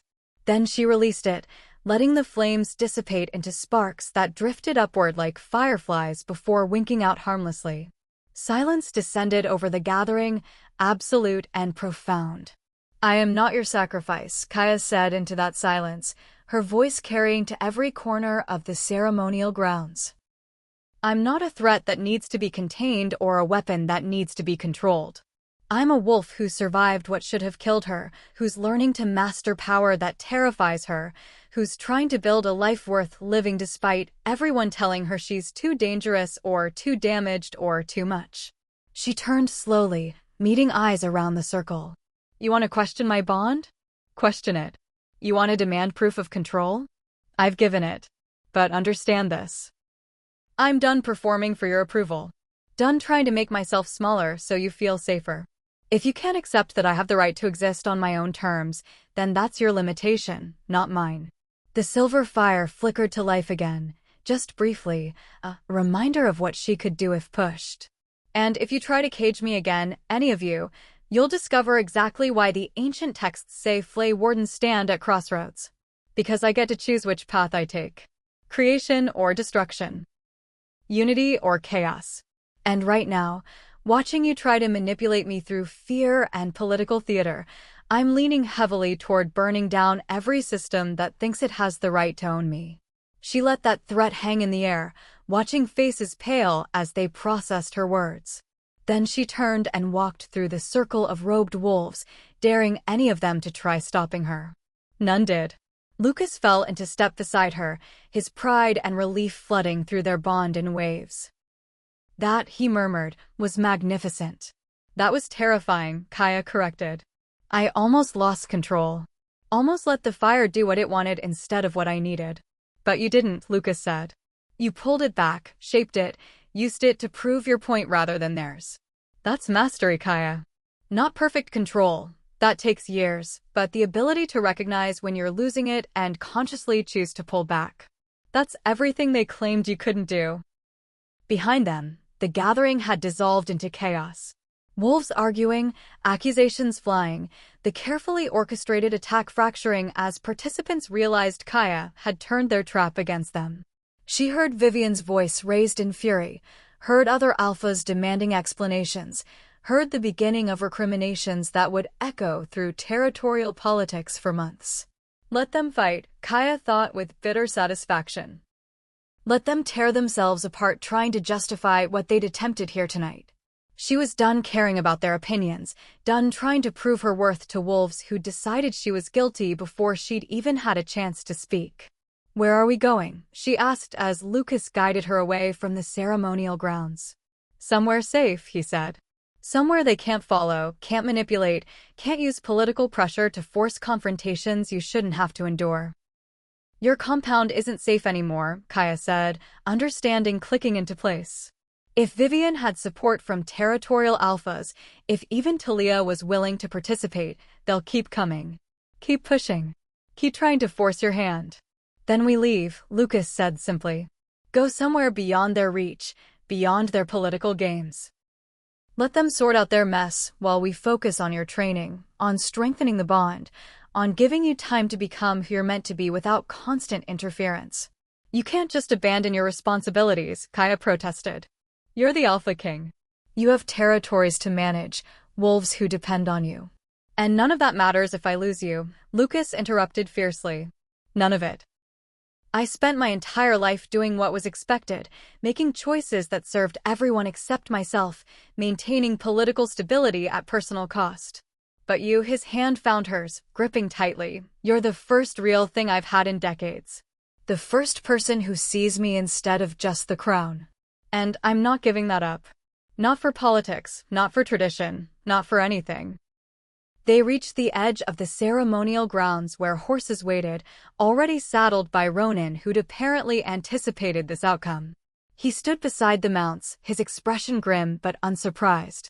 Got rough in there, Ronan observed. You could say that, Lucas agreed. Any trouble on your end? Some grumbling from wolves who thought the demonstration was justified. More who think Vivian and her allies crossed a line. It'll shake out eventually, but... He looked at Kaya with something like respect. What you said in there is spreading fast.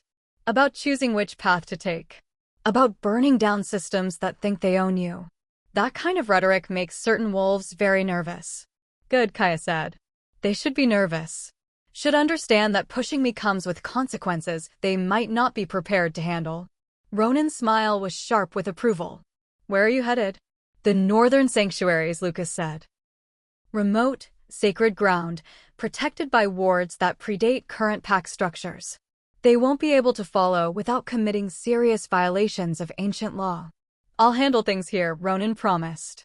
Keep your compound secure, manage the political fallout, make sure no one gets creative about trying to force your return.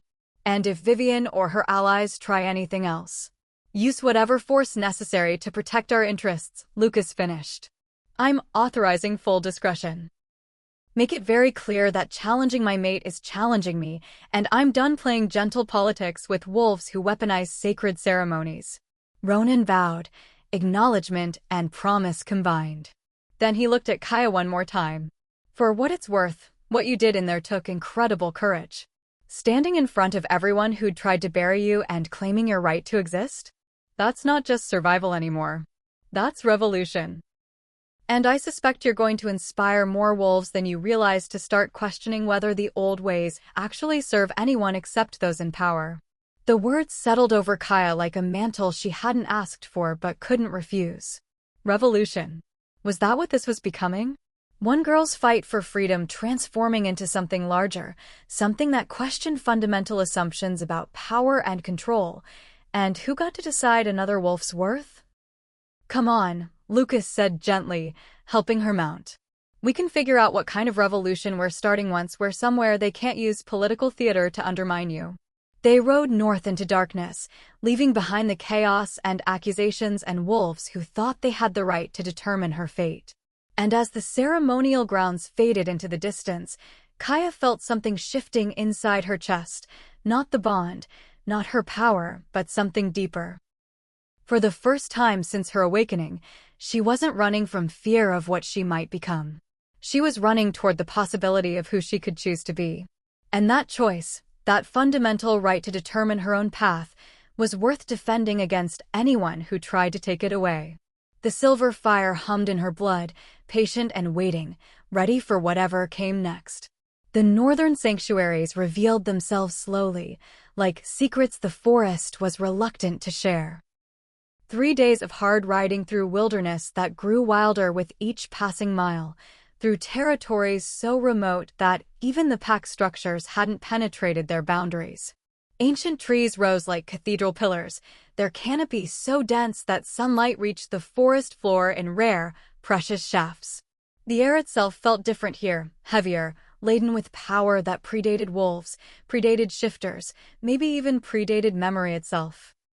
Kaya felt the sanctity of this place settling into her bones, recognizing something in her that responded to the old magic woven through root and stone. Her silver fire hummed contentedly, more at ease here than it had been anywhere else, as if coming home to a place it had always belonged. They'd stopped speaking miles ago, the silence between them comfortable rather than tense. Words felt unnecessary when the bond carried everything important. Exhaustion and determination, fear and hope, the complicated tangle of emotions that came from choosing exile over submission. Lucas's presence at her back remained solid, unwavering, his arms around her waist offering protection that went deeper than just physical safety. Finally, as sunset painted the sky in shades of amber and rose, they emerged into a clearing that stole Kaya's breath. The sanctuary stood in the center.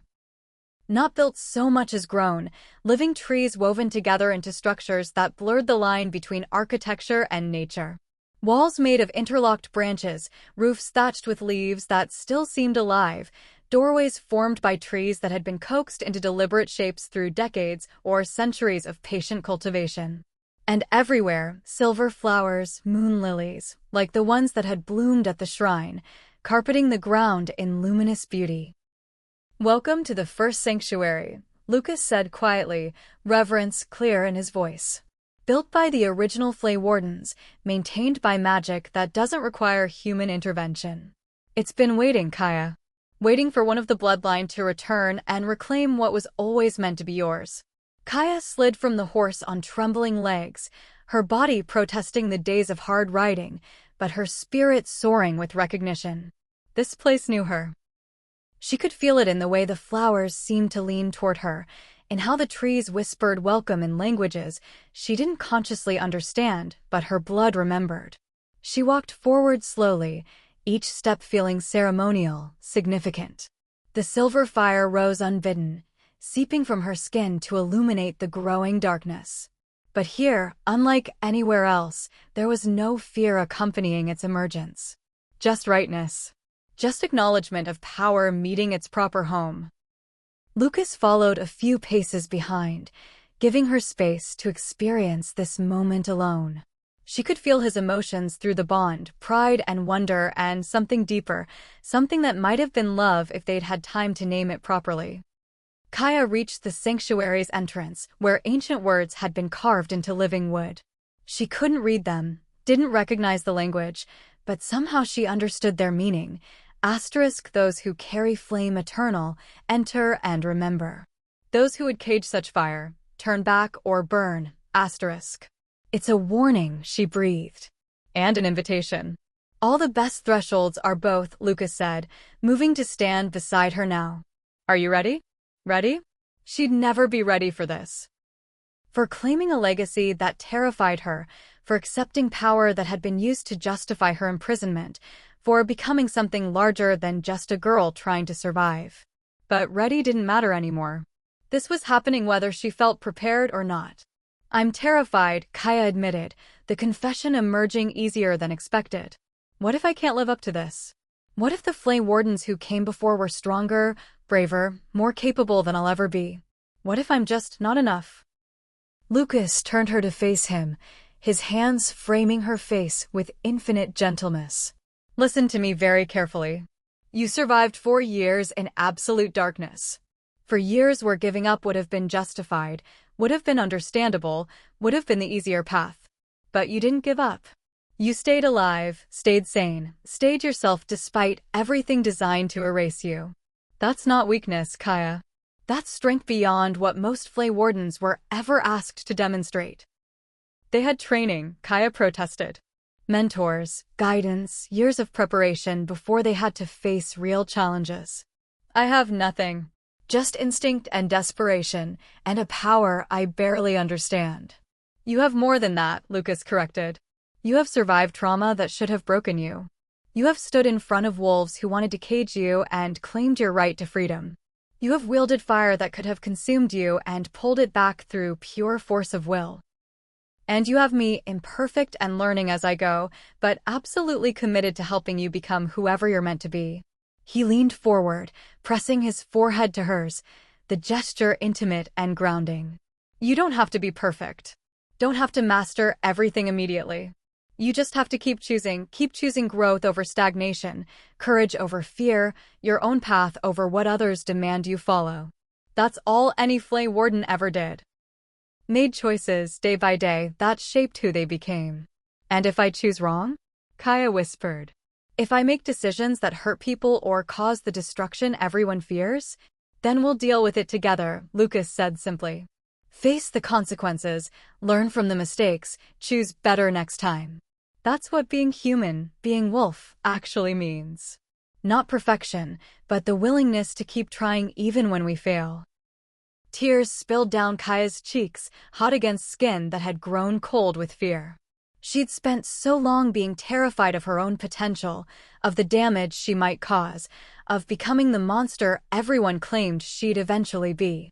But standing here, in this place built by wolves who'd faced the same fears and chosen to wield their fire anyway, she felt something shifting. Not confidence, not yet. But maybe the beginning of belief that confidence was possible. That she could learn, could grow, could become someone who used power with wisdom instead of just fear. Okay, she said, pulling back to look at the sanctuary entrance. Let's do this. Let's find out what the Flay Wardens left behind for whoever came next. They crossed the threshold together, and the sanctuary responded immediately. Light bloomed from every surface, silver and warm, illuminating the interior in gentle radiance that felt welcoming rather than harsh. The space was larger than it should have been, architecture that defied physics in the way only magic-touched places could. And everywhere, walls, floor, ceiling, symbols glowed with stored power, telling stories in images and patterns that Kaya's conscious mind couldn't decipher, but her blood understood perfectly. History. Legacy. Lessons passed down through generations of Flay Wardens, encoded in magic that would persist long after memory faded. Kaya moved deeper into the sanctuary, drawn toward the center where a raised platform held what looked like a basin carved from a single piece of crystal. Water, or something that looked like water but glowed with inner light, filled the basin to its rim. "What is it?" she asked. "Memory pool," Lucas said, recognition in his voice. "I've read about these, but never seen one. They store experiences, knowledge, emotions, everything the Flay Wardens wanted to preserve for whoever came after. If you touch it." Kaya was already reaching out, her hand hovering over the luminous surface. Every instinct screamed this was important, necessary, the reason the sanctuary had waited centuries for someone to return. Her fingers broke the surface, and the world exploded into light and sensation. Images flooded her mind, thousands of them, layered and overwhelming. She saw Flay Wardens who'd come before. A woman standing on a battlefield, silver fire forming barriers that protected hundreds of wolves from an enemy that looked like living shadow. A man healing wounds that should have been fatal, flame knitting flesh back together with precision that defied nature. A child barely older than Kaya had been during her awakening, learning to shape fire into art, into beauty, into something that brought joy instead of destruction. She saw their triumphs and their failures, their moments of incredible power and their struggles with doubt. She saw some who'd mastered their gifts and used them to build, to protect, to create lasting peace. And she saw others who'd been consumed not by the fire itself, but by fear of it, by isolation, by the weight of expectations they couldn't carry alone. Every Flay Warden who'd fallen to darkness had done so not because their power was inherently destructive, but because they'd been abandoned. Left alone to figure out gifts that required community, support, understanding. Given power but denied the connections that would have helped them wield it with wisdom. The realization hit Kaya like thunder. She wasn't cursed. The bloodline wasn't cursed. The tragedy of past Flay Wardens came from the same source as her own suffering. From wolves who feared power they couldn't control, who chose isolation over integration, who decided caging was safer than teaching. "You are not the first to survive abandonment," a voice said, not aloud, but resonating through her mind with the weight of ancient authority. And you will not be the last to face fear disguised as protection. But you are the first in 5 generations to return to this place with a bond intact, with support instead of solitude, with the chance to break the pattern that destroyed those who came before. Who are you? Kaya thought back. We are the collective memory of every Flame Warden who preserved their knowledge here before their fire went out. We are your legacy and your guide, not to tell you what to choose, but to show you what choices are possible. More images flooded through. Techniques for controlling fire, methods for channeling power without burning out, ways to use flame for healing and creation instead of just destruction. Centuries of accumulated wisdom downloading into Kaya's consciousness faster than she could process, embedding itself in her muscle memory, her instincts, the parts of her that would know what to do even when her conscious mind forgot. The path ahead will not be easy, the collective voice continued. There are wolves who will never stop fearing you, systems that will fight to contain what they cannot control, battles you did not choose, but cannot avoid. But you do not walk this path alone anymore. You have your bond, your allies, your own strength that has already proven unbreakable. Remember this. The fire you carry is not punishment. It is gift, responsibility, choice. What you become, Flay Warden who builds or one who destroys, depends not on destiny but on decisions. Thousands of small choices, made day by day, that accumulate into the story of who you are. Choose wisely. Choose bravely. Choose yourself, always, over what others demand you become. The images faded, the voice retreating, leaving Kaya gasping as she pulled her hand from the memory pool. She stumbled backward, and Lucas caught her immediately, his arms strong and sure around her waist. "What did you see?" he asked urgently. "Kaya, what happened?"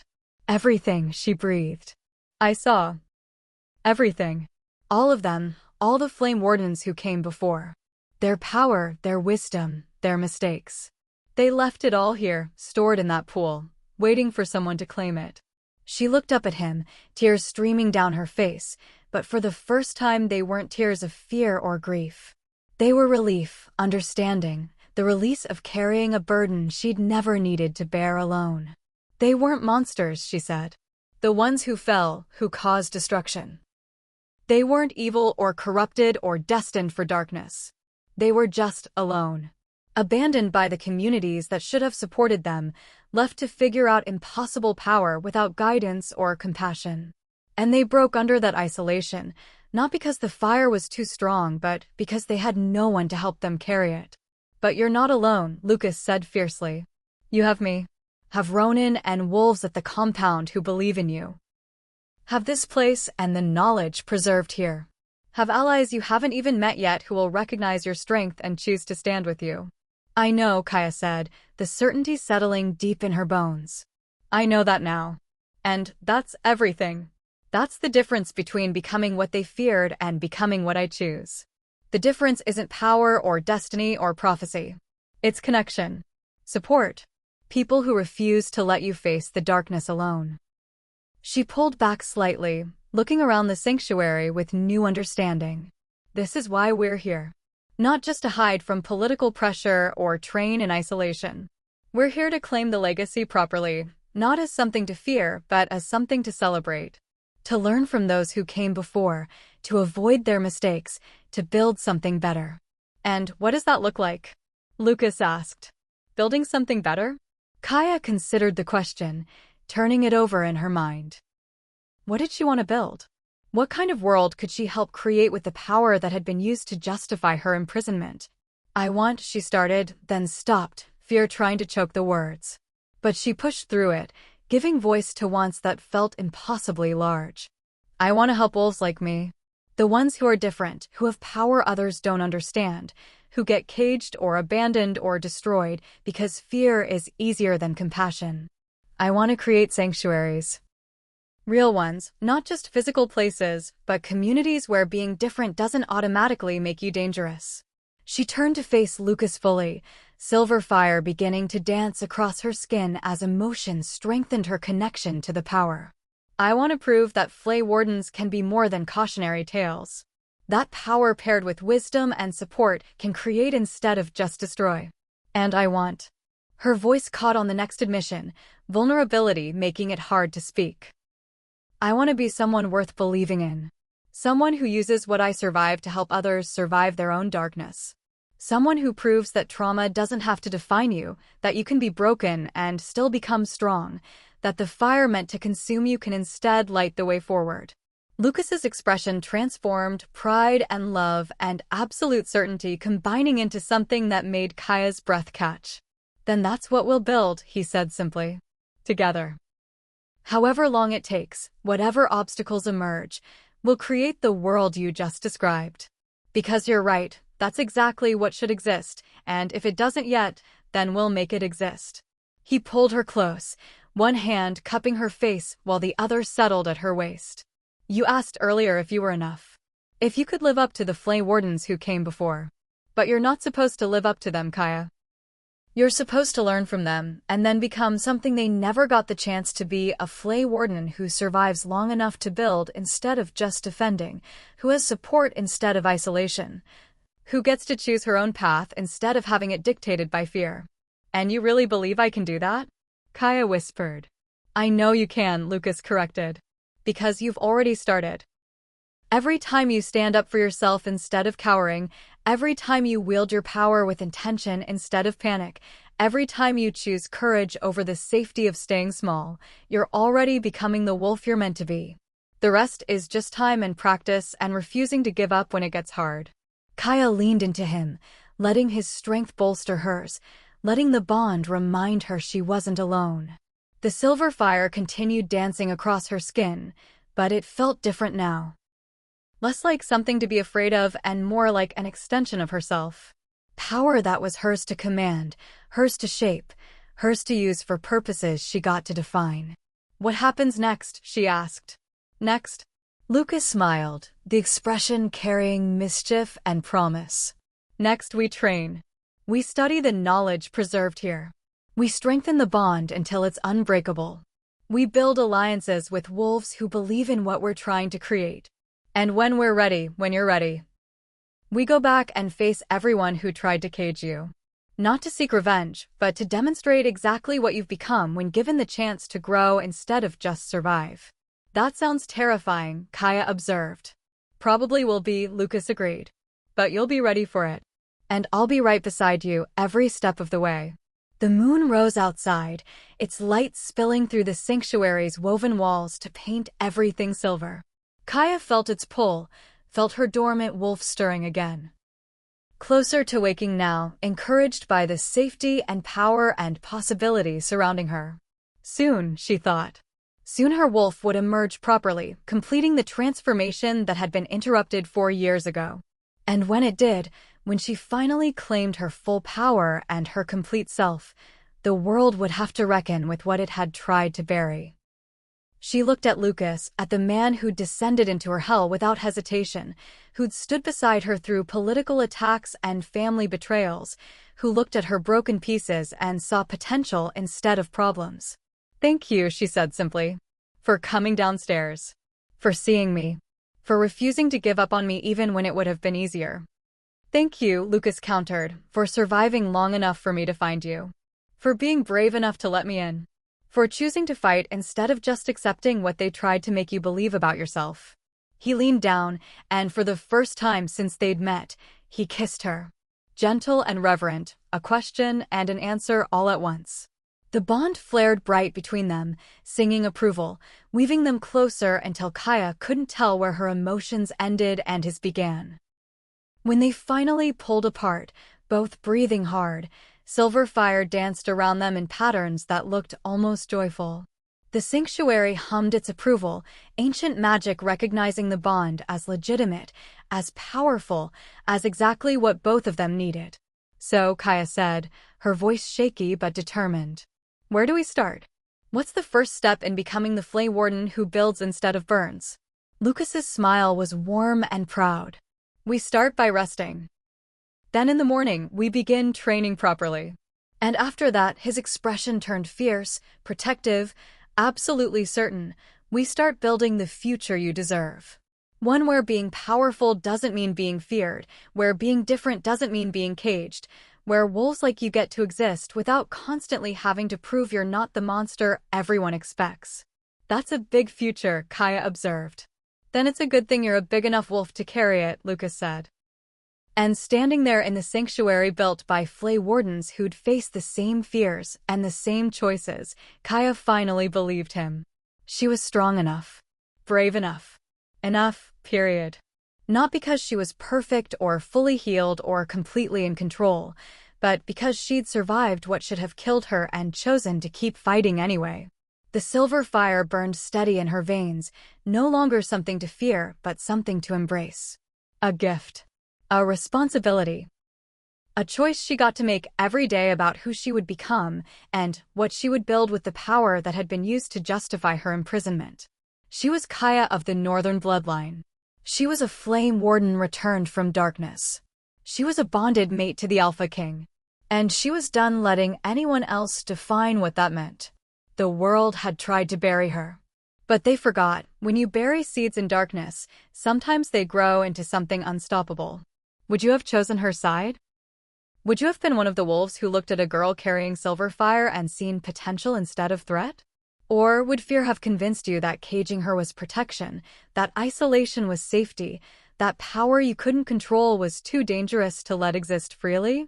Would you have had the courage to descend into darkness to find the girl everyone else had forgotten? To risk political stability, personal comfort, absolute certainty of what tomorrow would bring? All for the chance to save someone the world had decided wasn't worth saving? Or would you have been one of the countless wolves who looked away, Who convinced yourself that silence wasn't the same as complicity, that not actively causing harm meant you bore no responsibility for harm allowed to continue? She was 17 when they buried her. 17, and facing her first transformation, her first true glimpse of who she was meant to become. And the people who should have protected her, guided her, celebrated her, they chose fear instead. They chose to cage rather than teach, to isolate rather than integrate, to bury rather than nurture. And for 4 years, she survived in absolute darkness. For years where every single day, she could have given up. Should have given up, by any reasonable measure. But she didn't. She stayed alive through pure stubborn refusal to let them erase her, through hope that shouldn't have survived, but did anyway, through strength that had no right to persist, but couldn't be broken no matter how hard they tried. That's not weakness. That's not the behavior of someone too dangerous to exist freely. That's heroism of the quietest, most profound kind, surviving when survival is the hardest thing imaginable, purely because giving up would mean letting them win. So ask yourself, would you have chosen her side? Would you have stood with the girl carrying fire in her veins when everyone else stepped back in fear? Would you have believed in her potential for creation when everyone else could only see potential for destruction? Would you have had the courage, the compassion, the basic decency to recognize that different doesn't mean dangerous and powerful doesn't mean evil, and being afraid of something doesn't justify destroying it?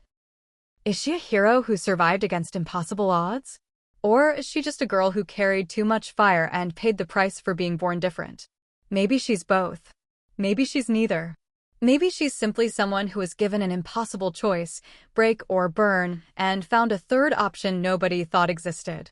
Maybe her story isn't about whether she's hero or monster, savior or destroyer, worthy or dangerous. Maybe her story is about the fundamental right to exist. To claim space in a world that tried to erase you. To wield power that terrifies others without apologizing for your strength. To choose your own path instead of walking the one fear tried to force you down. And maybe, just maybe, her story is about all of us. About the choices we make when faced with power we don't understand. About whether we respond with fear or curiosity, with caging or compassion, with rejection or recognition. About whether we have the courage to stand with the different, the powerful, the ones who don't fit neatly into boxes that make us comfortable. About whether we choose to be the wolves who bury threats, or the ones who help fire learn to burn with purpose instead of just heat. The silver flames are rising. The girl from the chamber is claiming her power. The Flay Warden is choosing her path. And the only question that matters is, when she burns away the old systems built on fear and control and caging the powerful, will you stand with her or against her? If this story lit something inside you, if you felt her pain, celebrated her strength, believed in her potential to become something extraordinary, then subscribe to Shayla's Romance Library. Because here, we don't tell safe stories. We tell stories that burn. Stories about wolves who refuse to be caged. Stories about power that demands to be recognized. Stories about girls who were buried in darkness and rose anyway, carrying fire that will either destroy the old world or forge something better. We tell stories that ask difficult questions about strength and fear, about who gets to wield power, and who decides what's too dangerous to exist. We tell stories where the different, the damaged, the ones carrying too much fire, they're not the villains. They're the heroes. And if you believe, if you want more stories that celebrate strength forged in darkness, bonds that refuse to break, and wolves who choose courage over comfort, then subscribe. Join us in the flames. Because Kaya's story isn't finished. It's only beginning. And what happens next, whether she builds or burns, whether she creates sanctuaries or destroys systems, whether she becomes the Flay Warden who changes everything, that story is waiting for you. Subscribe to Shayla's Romance Library, where we tell tales that burn.